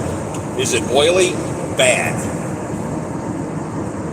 How to look at a car that down the sides you can see it's been, oh yeah, well the factory paint and the factory body work looks a certain way, and when you repaint it, it looks different. It does. It can be beautiful, but it looks different. I know exactly what you're saying. And like I said, he does classic cars and show cars. And a show car paint job, I learned this by watching him. You know, a regular car is, here's the metal, and you spray your primer, and you spray your paint, and it looks great. A show car, you spray the primer, and then you wet sand it, because dry primer looks like a golf ball, little divots. You wet sand it so it's perfectly smooth. And then they paint it, and it looks awesome. And then they wet sand the paint. I'm like, why are you putting sandpaper on that thing? They wet sand the paint, and then when they're done, it's like 3 coats, and then they polish it. And when they get done, you can look at the paint at the side of the car, and it looks 3 feet deep. Absolutely amazing. And they had one of their customers had more money than brains, came in there, and his wife back in the day, owned a 95 Ford pickup step side, which is, you know, a car. And she wanted one like she had. He dug around and found it. It was kind of worn out. And he said, I want it cleaned up and restored to look kind of new. And you're like, all right. And it was like a maroon color, which was a color from back then. And they completely took the car apart, the truck, and gave him the bed, the doors, the cab. And they said, and I want it in factory colors. He's like, okay. And I want show paint on it. He's like, okay. Worked the body, made the body perfect, did the primes, you know, the wet sand, the prime, the wet sand, paint, wet sand, polish, and when you got done, this truck glowed in the dark. I mean, it glowed in the dark. I took a photograph of the hood and the bounce of the sun off the hood. You could see the clouds above you that were just chiseled above us. It was absolutely amazing. And then they put the whole truck back together, basically looking like it did when it was new, with factory colors, but it had a show car paint job. And people would glance over at it at a traffic light and look away, and then they look back again and look away, then they poke the person next to them and point, and you can see them talking about the paint, going, wow, Ford really puts on a nice paint job. No, they do not. Not like that, they don't. Not with that paint. And people would ask, oh my God, that looks really, really nice. It's a 95? Yeah. It's all original. That was one of my favorite cars. All right, things are slowing down here. Let's see. That's right, we're coming to Nashville. Anybody excited? Me neither. Gotta get off on here. Nope. Nashville North. Sorry, I gotta be watching what I'm doing here for a few minutes. cars. Yeah. Alright. I hate about being behind big trucks, you can't see what's happening on the other side of it.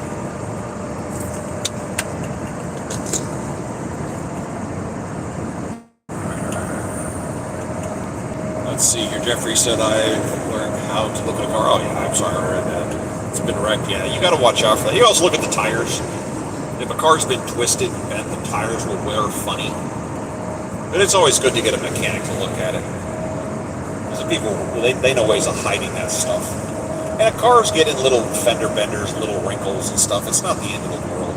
But if it's been nailed, yeah, if it's been hammered, T-bone or something, yeah, you don't want that. You don't want to mess with that because it's going to, run down the road and it's going to pull funny and ride funny and tear up the tires. It just doesn't feel right. Alright, I'm looking for exit 82B, which is just a bypass here a little bit.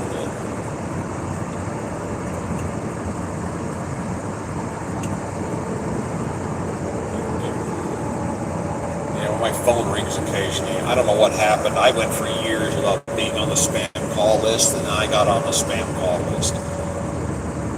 And I got phone numbers blocked all over the place. I gotta go block that one. Get off of here. There's a watch advertisement on a billboard right there. Just went by it. If you see a watch advertisement, I don't care what brand it is. I don't care if it's in a magazine. I don't care if it's on a billboard. I don't care if it's an electronic sign. Check out what time it is on the watch. And the answer is 10:10. I have no idea why. Okay, we're just touring around up here. Even a digital watch will say 10:10, even if they make digital watches. Always 10:10. Okay, this is Nashville in front of us. It reminds me of a movie I saw a million years ago. I remember what it was called. It was back in the 90s. And some young wannabe up-and-coming musicians made a demo tape. And they're trying to hand it to somebody to listen to. I remember a lady was trying to take a car online. Yeah. It had been hit. She was pissed. Yeah. I'm from Tennessee, originally South Carolina, Seattle, etc. Wow, you're all over the place. I'm sorry, I'm having to watch the road here.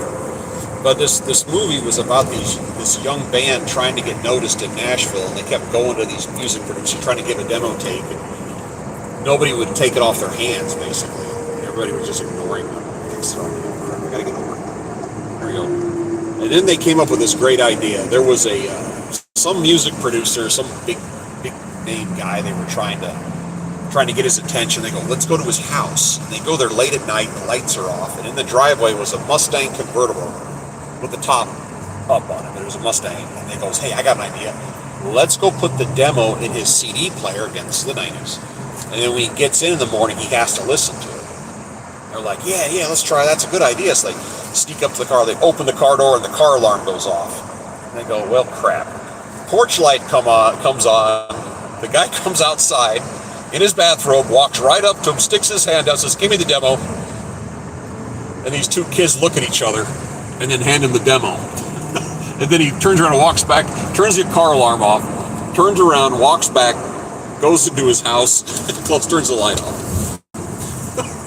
It was like, yeah, you're not the first people that have done this before. I got a kick out of that. All right, I let him over. Flash his lights, you see that? Always let the trucks over. They got the hardest time out here. Truckers aren't trying to be jerks. They're trying to move a very large vehicle around in tight traffic, and it kind of sucks. Okay, I need to get on 2465 over here. Sorry, I'm having to watch the road. Doesn't that suck? Act like I'm out here driving.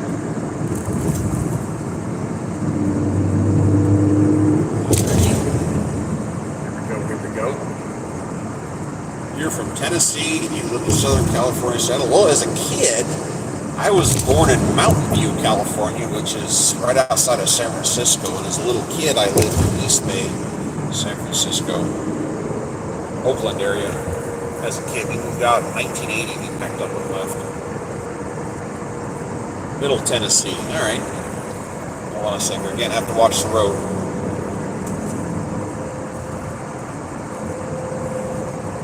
Right on. We're, like I said, the wife and I are going to be retiring and moving somewhere. And I talked to my cousin who lives in New York, and he said, don't move to New York. And he said what he likes about the East Coast was Tennessee. It was his favorite place. So that may make the list. Oh, crap, this lane goes away. Oops. Had I known that, I would not have done over.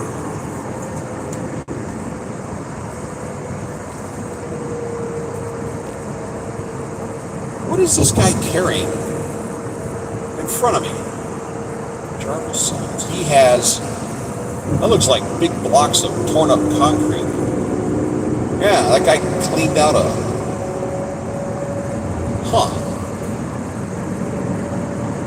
big old blocks of concrete. Pasadena, Santa Ana was in, gotcha. All right, like I said, I can't watch this too close. I'm trying to watch the road right now.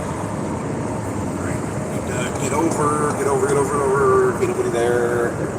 I don't like being in the show-off lane. Okay, I'm sorry, I'm having to pay attention to this driving thing. Okay, why are you slowing down?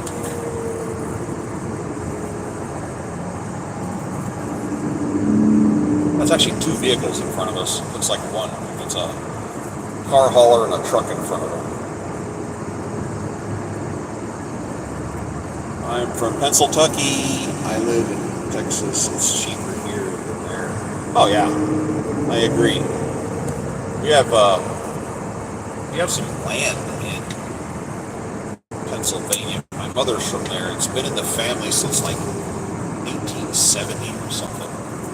And every few years they sell the lumber, the baseball, whatever baseball bats are made out of. My family, like every 15 years, the trees grow really tall, and they pay I guess my mother, X amount of dollars for all the lumber, and they make bats out of it. And then they come back in 15 years and do it again. Kind of a routine I do on this kind of thing. Hickory? My mother's from Tityute, Pennsylvania. All right, now this guy is Memphis. No. Whoa! Flashers. If you ever have to stop heavy in traffic and there's a big truck behind you, hit the flashers, let him know you're stopping hard, because he needs as much warning as humanly possible. Am I going right or left? It looks like I'm going to the right. What part of Texas there, Jeffrey? Oh, that's right, Beaumont. Yeah, I'm sorry, I'm mixing lines here together. Pasadena, Santa Ana. Yeah, that's expensive down there.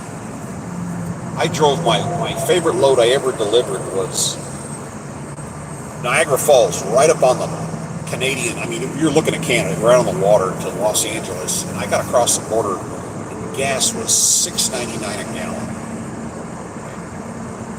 It's like $2.40 around Houston.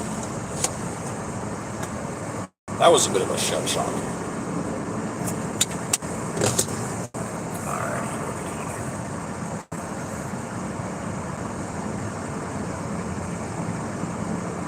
Tap your brakes a few times. Yeah, it just, I've learned listening to the radio and being out here on the road around trucks, being at truck stops, I kind of learned what they do. And anytime you have to hit hard, you flash, and I have been in a circumstance where you come over a hill and everything stops abruptly and you have to slam on the brakes. That's when you grab your radio and just say brake check really fast, and everybody knows that something's happening really quick. And I actually had a guy come up on the radio and thank me for saying that, because he was behind me. I didn't see him. He thanked me for that. I kind of want to avoid this. Those trucks don't have stop on a dime capabilities. I'm in Pittsburgh, but I'm trying to get to Music City soon. Gotcha. 266 in Tennessee. That's on the better side of prices right there. That's on the better side, because up here, 65, 65. Up here it gets, like I said, Illinois is the worst. Illinois is 3 plus, like 329, 325 is terrible. I get my dime a gallon, but still ridiculous. All right, here we go. Back up the speed.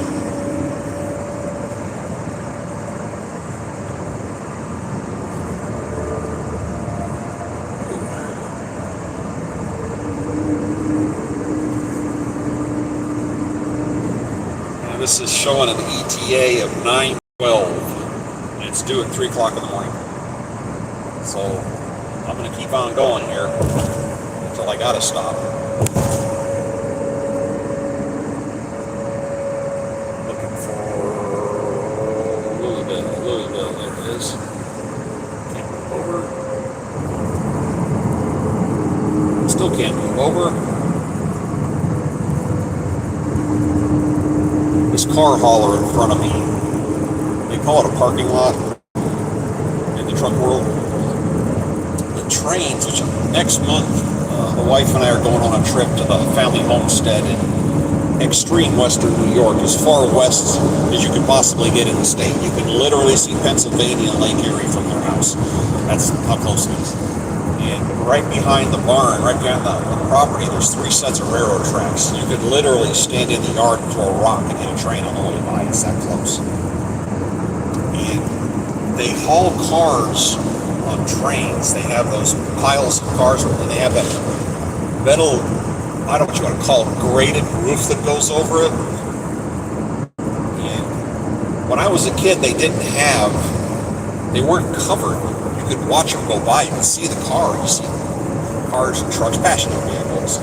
And it was fun to watch because the train moves a little bit, but the cars on the train have a little bounce to them, a little sway bounce. And I remember watching that as a kid, but apparently people started jumping on trains and breaking into cars with such frequency that they had to cover them up. Okay, what do we got here? Truckers love it when I shut a lane down for them. Like on turns. Oh, I do that all the time. Yeah, most people I've lived in trains, trucks. Yeah, that's exactly how they do it. Yeah, I do the same thing. I give a lot of room for trucks.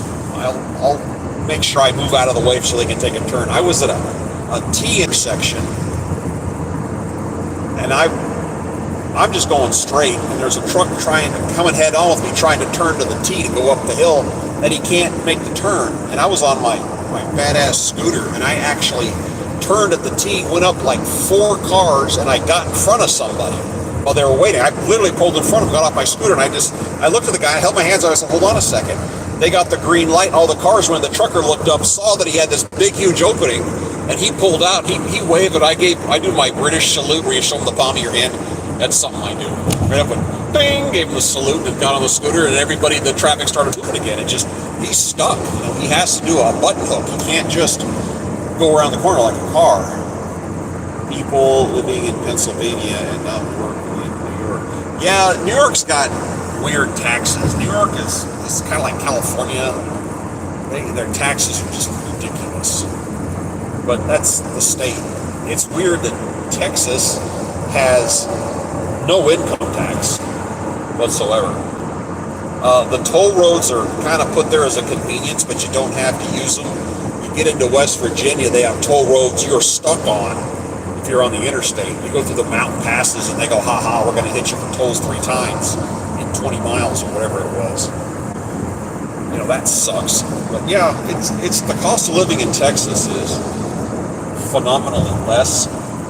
There was a website I got on a million years ago. You could Google this. It's like salary comparison. And you get in there and you say, I live in Dallas and I want to move to Philadelphia. And I'm making up numbers, $80,000 a year. How much do I need to make in Philadelphia to live the same way I live here? And it'll break it down. Housing, utilities, healthcare, food, insurance, it breaks it down. So these numbers I'm pulling out of my ass. It says you need to make 112% more to live in Philly the same way. And I don't know if it's higher or lower. and you start bouncing around, it really gives you an idea of how much everything costs in this world. And the biggest one I found, the biggest gap I found in any place was Aspen, Colorado. And it said you only need to make 4,300% more than you're making now. I went,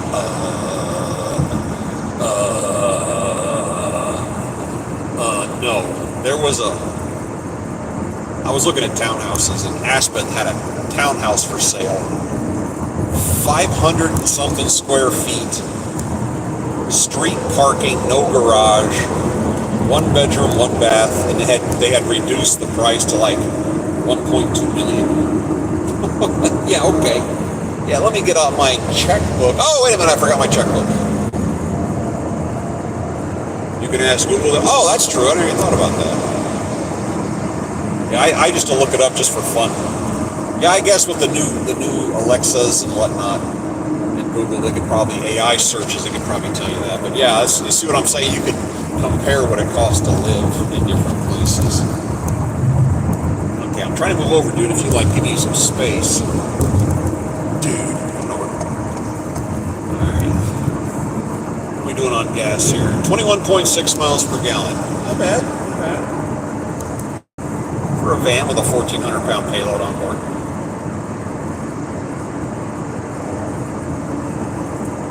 Helicopters, which is where I come from, aviation. Helicopters have a payload.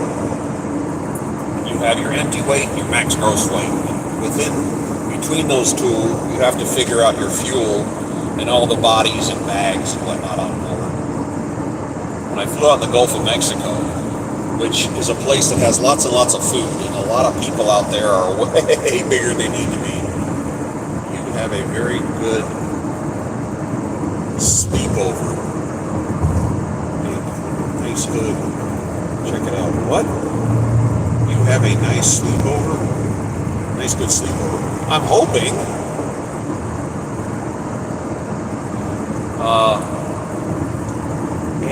So there's a lot of people out that work in the Gulf of Mexico that are all, shall we say, girthy, because there's lots of rich food and nowhere to burn it off. So you get a lot of fat people out there. And on crew change days, when you pick everybody up, you start hauling to the beach, and they have their bags, and they have, themselves. And everybody wants to be on the first flight going in. Everybody wants to go on that first trip. And it's amazing how everybody loses weight the night before. Everybody loses like 50 pounds of body weight overnight because they know what the numbers are. So you say, what do you weigh? And they're like, oh, I'm about 220. I said, dude, I don't want to know what you weighed in high school. I kind of want to know what you weigh today. Gallup, New Mexico, great spicy restaurants there. I used to drive, because I told you, I worked out in Las Vegas. I used to drive back and forth, and there was a Red Roof I used to stay in Gallup. And the room with tax was $53. That was my stopover. I get cut off the other day driving. It's hard to read here. Electrician being pushed to the next lane to avoid it. Yeah. 225-year model. Yeah, people. Years ago, let's say go back to the 80s, drunk driving was the issue. You had to deal with drunks. And drunk driving is still a thing, but it's kind of faded. People got their act together and kind of got away from it because they started putting stiff penalties with it.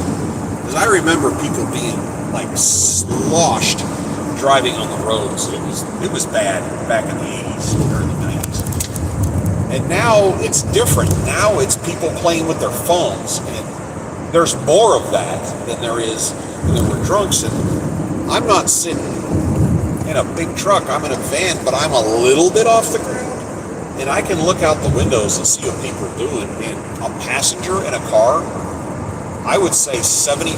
Let me start over again. 95% of the passengers are playing with their phones. The drivers, it's about 50%. And this is on the interstate. This isn't sitting in a traffic light. And that stuns me.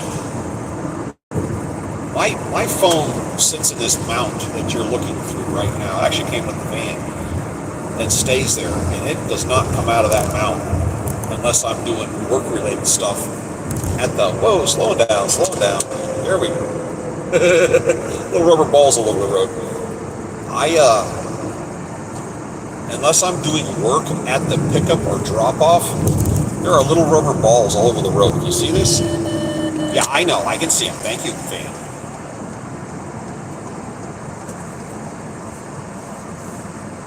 Let's see why there's a reason for this, but slow down. Alright, here we go.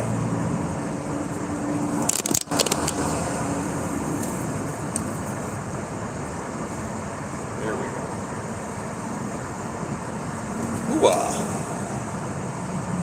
Alrighty, this is a construction site. I promise you there's nothing up here that's doing this other than everybody's slowing down. Because coming down this mountain, this is going out of Nashville, north or south, it all slows down here, and I don't know why. But it does it right through this area. It's 2 lanes, there's no surprises, and everything slows down. All day, every day.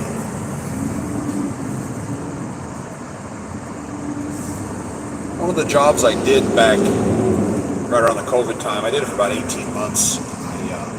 I worked for a Porta potty company. If you go back into my videos, you'll see older videos. You'll see me wearing in a truck filming, and I always put tape over my name tag because they had like 5 pages of social media, what you can and can't do working here, so I kind of shied away from it. So I always kept my name tag covered. But I worked for a Porta potty company. I was in sales. I was the guy that went to job sites like this, try to convince them to use us or dump the other guy or to add more toilets or just to see how things were going. I didn't mind the job. I kind of like going around to construction sites, but to this day, when I go by any type of construction, my brain starts searching for toilets. I can't stop. You look for toilets and the superintendent trailer. That's the 2 things you look for. I haven't seen a toilet in a while, so I think they need some. But yeah, I used to deliver those. Sell them and deliver them, and being at the right place at the right time worked out really well. There's one. There's no brand on it.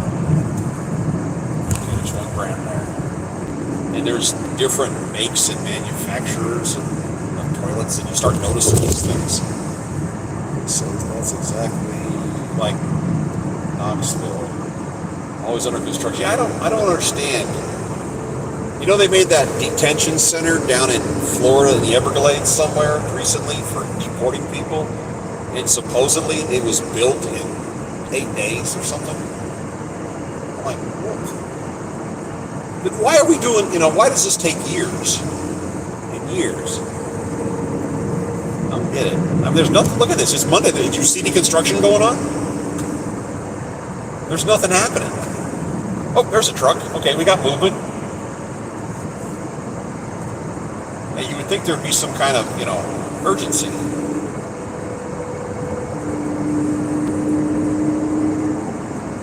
Up the hill, 42.7. Wow.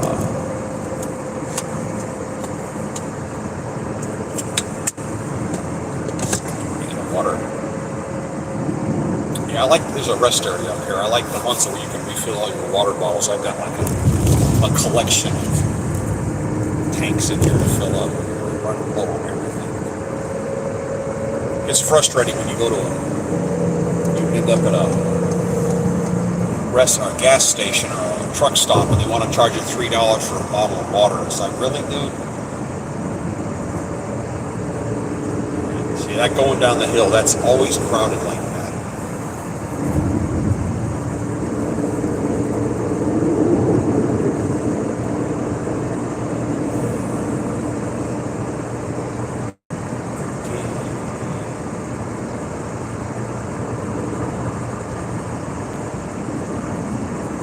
Here in the summer months, there's always more cars on the road. Everybody's doing their summer vacations. Kids are out of school. Everybody and their brothers out here driving around. This is blue. It's 99 degrees outside. Blah.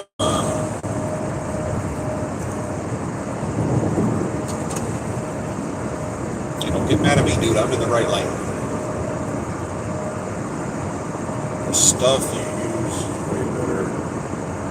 No, it's not the stuff. What stuff that I'm using? What am I using? The stuff you use is way better. Not the store-bought stuff. So I don't even know what that means, Jeffrey. I don't know what that means.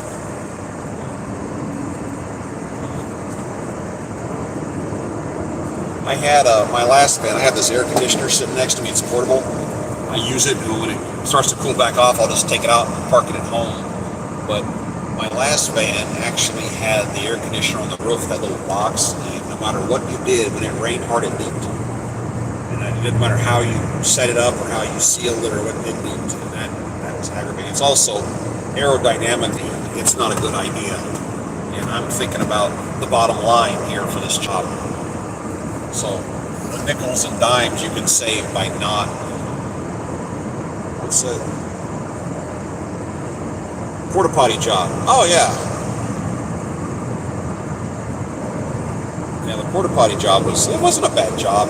The company I worked for had it was a good company. It had good benefits. The only real problem I had working there is they had. The way they wanted me to do my job was a bunch of busy work. And they said, oh yeah, here's your weekly, quote, requirements. It was busy work. Dude, I want to go sell toilets and make my commissions and make money. No, you got to do this busy work. This busy work's important. And the busy work wasn't based on reality. It was just based on this, somebody sitting in an office somewhere going, oh, we should do this. This is going to work. This is going to work great. And you were just spending all your time doing stuff that had nothing to do with making money, which it was literally, you've got to go out there and fight the industry, but you were fighting an internal battle before you even got a chance to go fight them. So you had all this stuff. You had 5 days of the work week to do all this garbage. Well, Monday's a holiday, so nobody came to work on Monday. Okay, now you got 4 days to do all this garbage. Well, it rained on Monday. Heavy. Nobody came to work on Tuesday. Nobody came to work on Tuesday. It's all muddy on Wednesday. Nobody came to work on Wednesday. Okay, so now it's Thursday, and they're coming to work, and they certainly don't want to talk to you, but you still got to get all the busy work done. It just didn't work out. That's what frustrated me working there. If they would have did away with the busy work and let me go sell toilets, heck, I probably would have stayed working there. What? Oh, here we go. Granny Lane. Here we go. Up the hill. I like driving through here. This is beautiful. Here's where they cut through the rocks on the right here. It snows. You have runoff. You'll get waterfalls, and you'll have frozen waterfalls through here. It's kind of cool.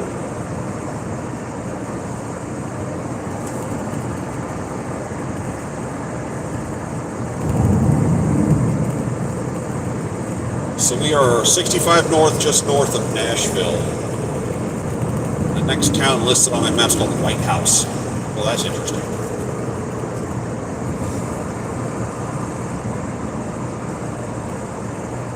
I went to basic training at Fort Knox back in 86 and 87.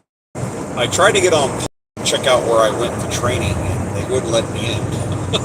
They said, no, you don't need to be in. So I'm like, oh, okay, thanks. But you could get to the museum from an outside act. They gave me access to the museum, and I filmed the museum. And I enjoyed going in there. It's kind of cool. A lot of their outside displayed vehicles were missing, and I don't really understand why. They had a couple of big bald spots on the concrete circles they parked old tanks and whatnot, and a lot of them were missing. And I'm real curious as to that. Maybe they took them somewhere to paint them, which if they did, why don't they just paint them where they were at, do it a bit easier. But I don't think Fort Knox, from what I'm reading, is not, it used to be the home of armor, but I think it's more of an administrative post now. It seems like there's not combat units there, there's paper pushers and whatnot.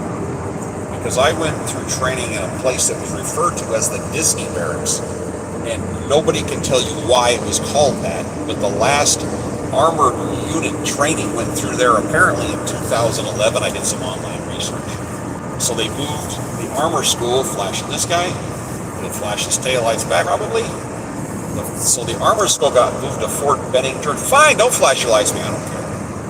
Fort Benning, Georgia is where they moved it to. I've been out of the Army for 30-something years at this point. 30, Jesus. 33 years. 4 years.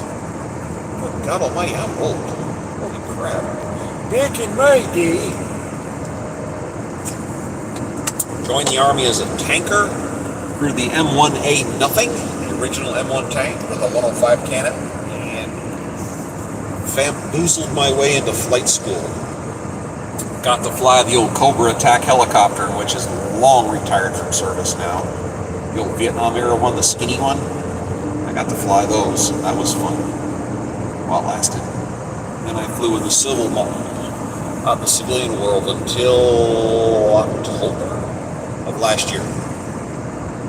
And then that was the end of that. Hey Sylvia, how you doing? You've been going here for a while. We're on a road trip.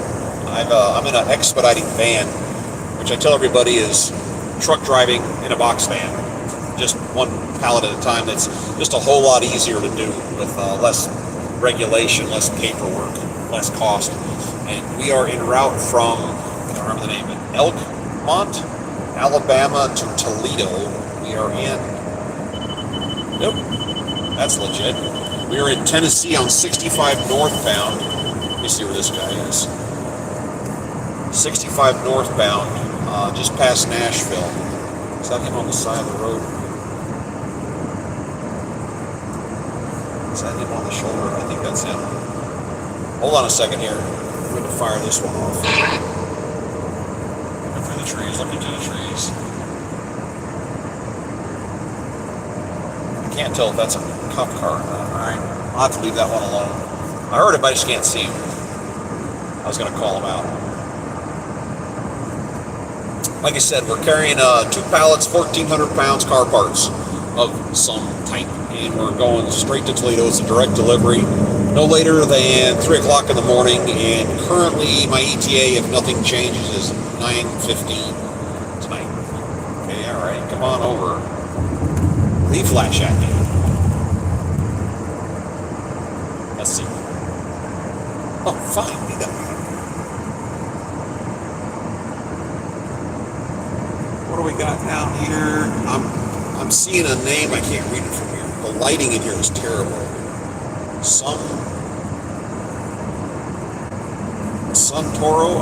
I'm sorry. Hi, it's Suntoro. I'm having a hard time reading it. The lighting in here and my glasses are not helping.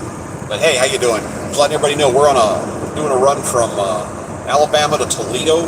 We're north on 65. I'm over in the right lane, staying out everybody's way. Got the cruise set on 62, my magic number. And I am currently getting 21.5 miles per gallon, which is pretty good for a van, especially a van carrying 1,400 pounds of cargo. It's a beautiful day. It's temperature I got is showing 95 degrees. But it's a beautiful day for driving. A little bit of traffic going through Nashville, but then straight shot from there, which is cool. Do you see these trees on the side of the road moving? A little wave as trucks go by. How come somebody hasn't developed some kind of a windmill system that you would set on the side of the road that could use all this airflow that's hitting it by vehicles? You know those little wind generators? You see them on a sailboat? They put it up on the bow, up on the nose. And it's a motor, a generator the size of your fist, and then it has like 10 or 12 blades that are really long and skinny, and the slightest little breeze will spin it and spin the little generator and charge your batteries or whatever. What would it take to do that on the side of the road?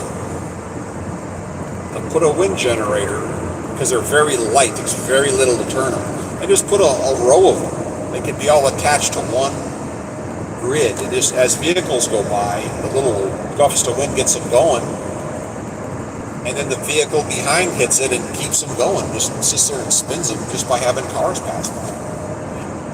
Heck, you could make the whole system portable. put them on a trailer and go where it's, there's a lot of traffic, and then if it's going to snow, you take it down or take it somewhere else. What's preventing anybody from doing that? Because all these cars going by are generating wind.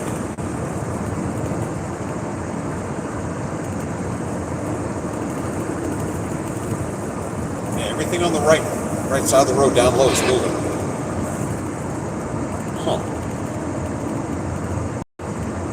Interesting.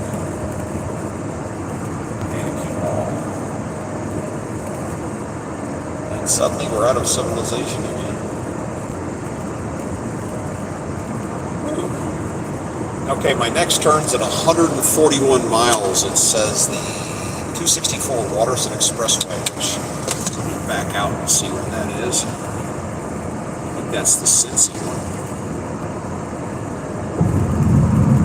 Okay, Louisville. My next town I go through is Louisville, then Cincy, and then I hit 75 or 71 up there. Bring it back in.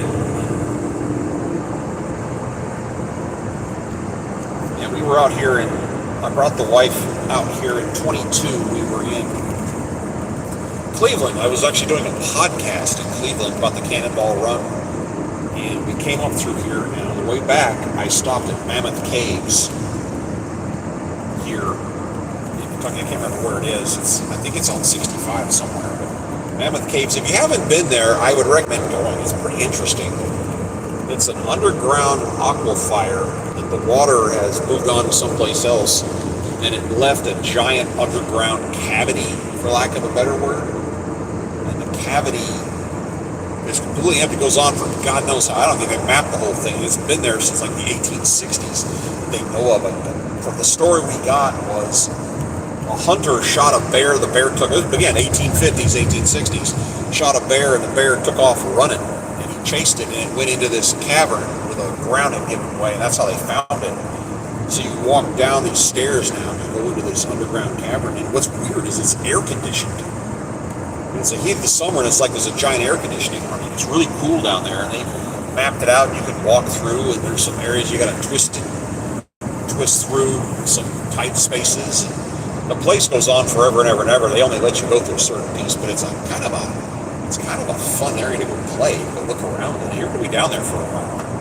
Maybe a couple hours to take you on a tour. It's kind of enjoyable. And there was some production that was done down there during wartime. They were getting zinc or quartz or something out of there that was for munitions, and they used to mine this stuff back during like the Civil War and whatnot. It's kind of neat history. It's called the Mammoth Caves. It's if you're looking for some place to try, it's in Kentucky. If you're ever in the area and you want to check it out, it's a fun little roadside thing to go in. Whoa! Too loud.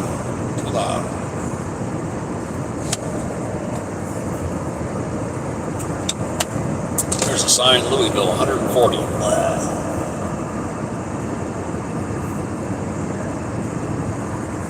What I was saying earlier about Sprinter vans, they're everywhere. I've been looking, but I got one coming up on me right now, and he's hauling ass. This is the van, the one's about to pass us is the one I used to have. It's the the super tall long. That right there was the one I drove. And that's an Expediter. Look, he's got a Florida license plate, so that tells you he's an Expediter. But those big white vans are all over the roads. You just don't notice them. Well, that was my last van, that same size. But I found out for the cost of the van and the effect it has on your gas mileage, I have a medium roof, long wheelbase, not the extended. Because you rarely get something that big. Very rarely do you get a payload that's that large, that tall. So it wasn't worth another $20,000 and 25% lower gas mileage. That's what I learned from my first time out. Ooh, I see liquid sunshine. Some people call that rain coming up.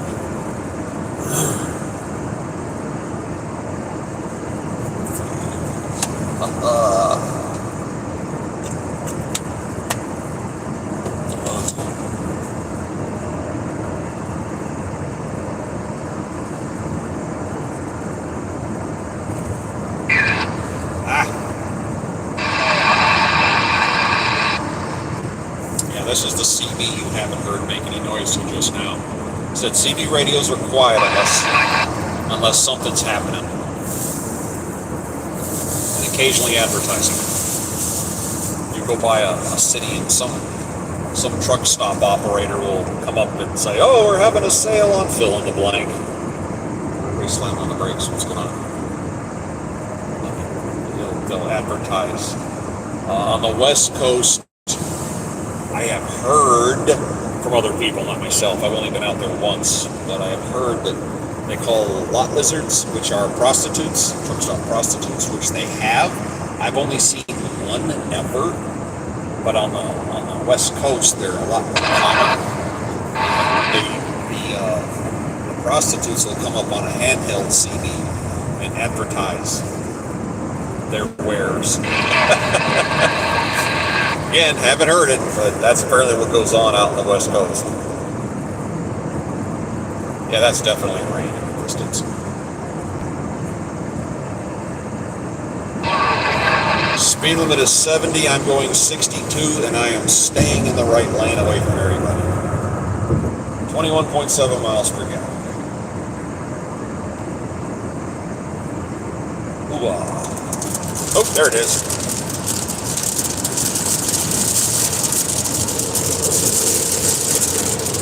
And it begins. Stop it. There is a guy, let's talk about CB radio. There's a dude that comes up on the radio. One's in Oklahoma and one's in California.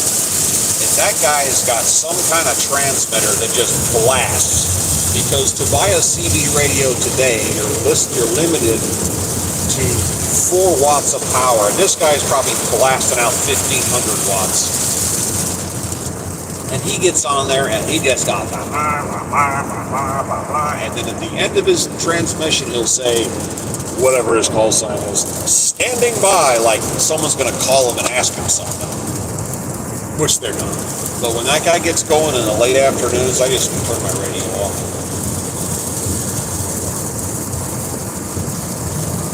By the way, if it rains really, really hard, don't be running cruise control. That will cause problems. You start getting hydroplaning and stuff. As a matter of fact, I am clicking it off right now just because of that. You can't feel that the road's good.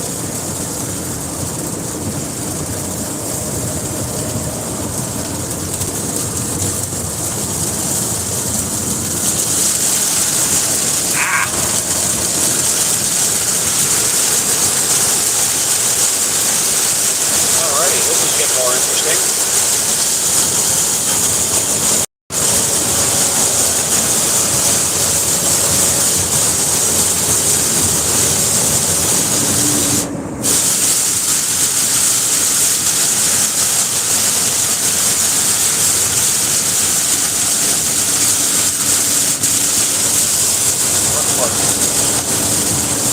Sorry, it's kind of loud in here.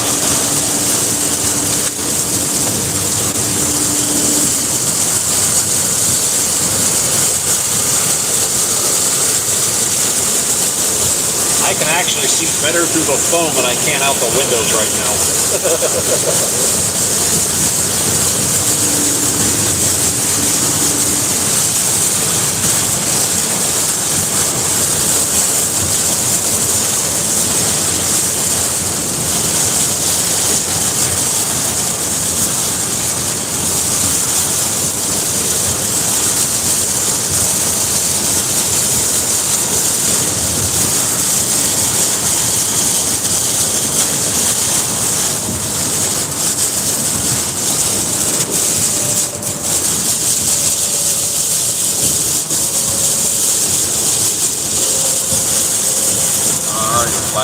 Flashers.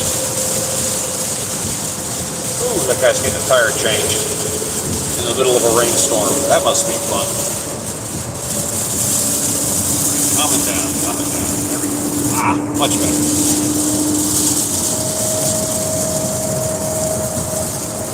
Alright, there we are. We're through it.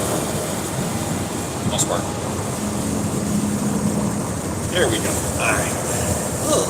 Well, that was loud. Ooh, must be coming up on state line here. Welcome, Center.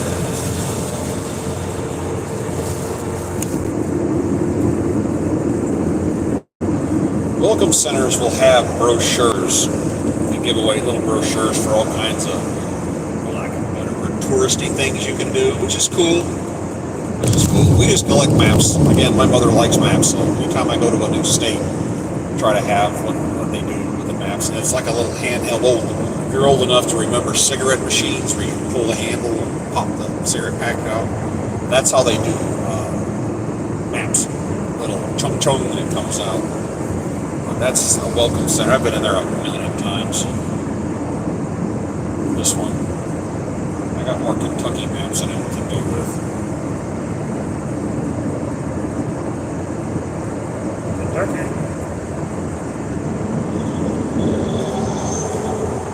I always forget when you look at a map and there, you can see the outline of all the states. I always forget which one's Kentucky and which one's Tennessee. So I finally figured it out. Tennessee is the pan, and Kentucky is the chicken in the pan. Which coincidentally, Kentucky is shaped like not a chicken wing, but a drumstick if you look at it. So I can always remember Tennessee's the pan and the drumstick is in the pan. So it's Tennessee and Kentucky on top. See how I did that? Other than that, I always forget. Ooh, 2 deer inside the you're crying useless. Money on them. I tried them. They don't work at all. Deer just ignore them. In case you're wondering.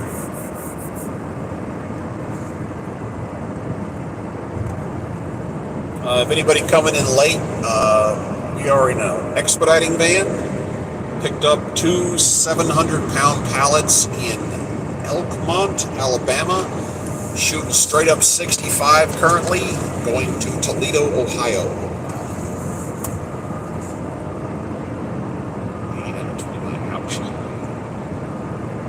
Here in the not distant future, I'm going to have to take a break because I got to get something to eat. It's 2 o'clock in the afternoon. So I'm going to start looking for food.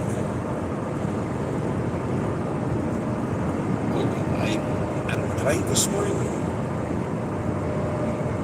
I don't think I ate this morning. I drink a lot of water. I'm not a soda. I'm not a soda person. I like one type of sugar-free energy drink because I don't do coffee, and I have it's called Celius, something like that, and I drink those with a certain amount of regularity. That's my coffee in the mornings. My wife is a coffee snob. I always make her coffee for her when I'm on truck rest haven. But I don't think I've eaten anything. I'm starting to get hungry. Huh.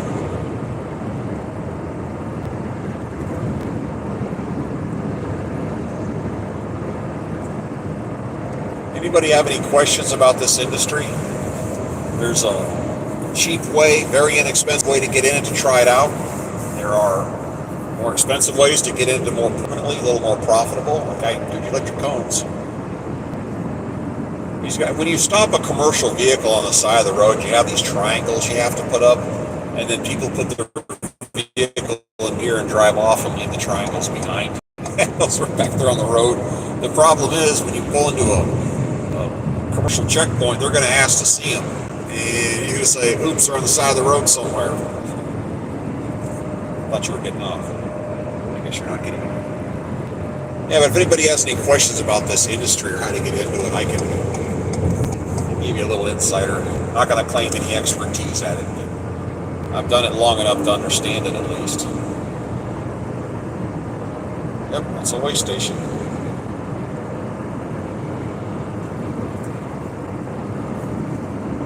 I've seen trucks pull in and they weigh, and it's weigh in motion. It's kind of cool. They go through, they zap your license plate. They know what it is, a track of where you've been, and you go through slow over a scale, and they say you're cool. They green light you, and you keep on going. And every once in a while, there are some vehicles that are allowed to bypass for reasons, but sometimes you got somebody, they know they're overloaded, and they just drive by the weigh station and look straight ahead. Oh, they won't notice me. Yeah, they will. They will absolutely notice you. and they will chase you down. And I've watched them do it.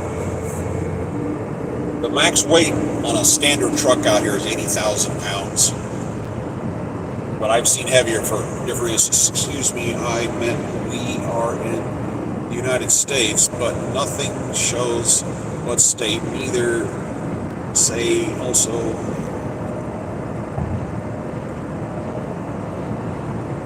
Whoa! And we are in the United States, okay, but nothing shows what state. You can ask somebody what state you're in. Neither say also. If you own a car, is the police or a particular one? Bad information. No. I'm having a hard time translating that, Sebastian. A real hard time. You can travel all over the United States, anywhere you want to go. Get in your car and go. There are no rules. There's no restrictions. It's part of the great thing about being in this country is you can travel from state to state freely and as you wish. You don't need to get permission. You don't have to have any special permits or anything. Just go wherever you want to go. It's a free-for-all.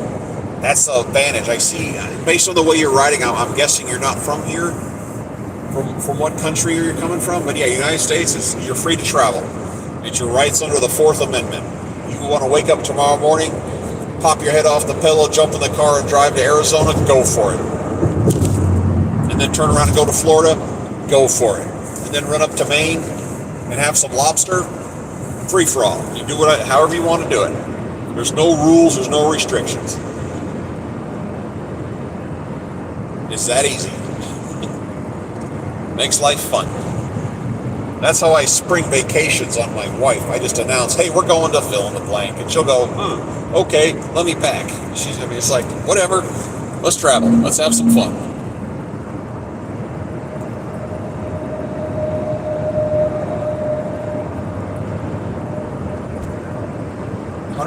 Wow. My next turn's 123 miles from here.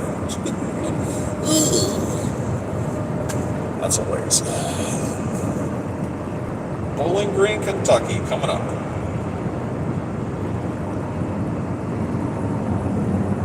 I've spent a lot of time on this piece of highway. A lot of time. Every minute. Kentucky is where they make whiskey and bourbon and whatnot. And I get off the main highway pretty regular and zigzag to these little places I'm doing my drop-offs. And you will see what appears to be a very fancy apartment complex in the middle of nowhere. And the buildings, for some reason, are painted dark gray, but they don't actually have any windows on them. And they are the warehouses that they store the whiskey barrels in. And they make a whiskey barrel. It's made out of a certain type of wood, and then they char the inside of it. It's like it gets burned. For lack of a better word, they char it, blacken it, and they put whiskey in it, and then they roll it into this warehouse, and it has to sit there for 7 years, and it absorbs, it goes in clear, and it comes out that amber color. It absorbs, between the charcoal and the wood, it absorbs the flavor, it absorbs the color, and it has to sit in that barrel for 7 years, and they're constantly making the barrels and filling it up with that clear whiskey and putting it in there constantly. And then they rotate the inventory, and then it's all dated. I don't know, how the matrix works, but then they pull their stuff, their product 7 years old out, and they empty the barrel on them. They sell the barrels, by the way. They don't reuse them. And it comes out that perfect amber color. They have it down to a science. But these warehouses, they paint them a dark color, and I don't know if the heat helps. That is, because that's going to make it hotter in there, and I don't know, does that help, hinder, I don't know. But they have these little warehouse complexes everywhere. You just drive it down a 2-lane road, go around a corner, and there's like a 800-unit apartment complex, but it's not an apartment complex. But it looks like one the way they design it. You just open it up, and it's full of whiskey barrels. And I thought that was interesting. And somebody found out exactly how long it takes to make whiskey.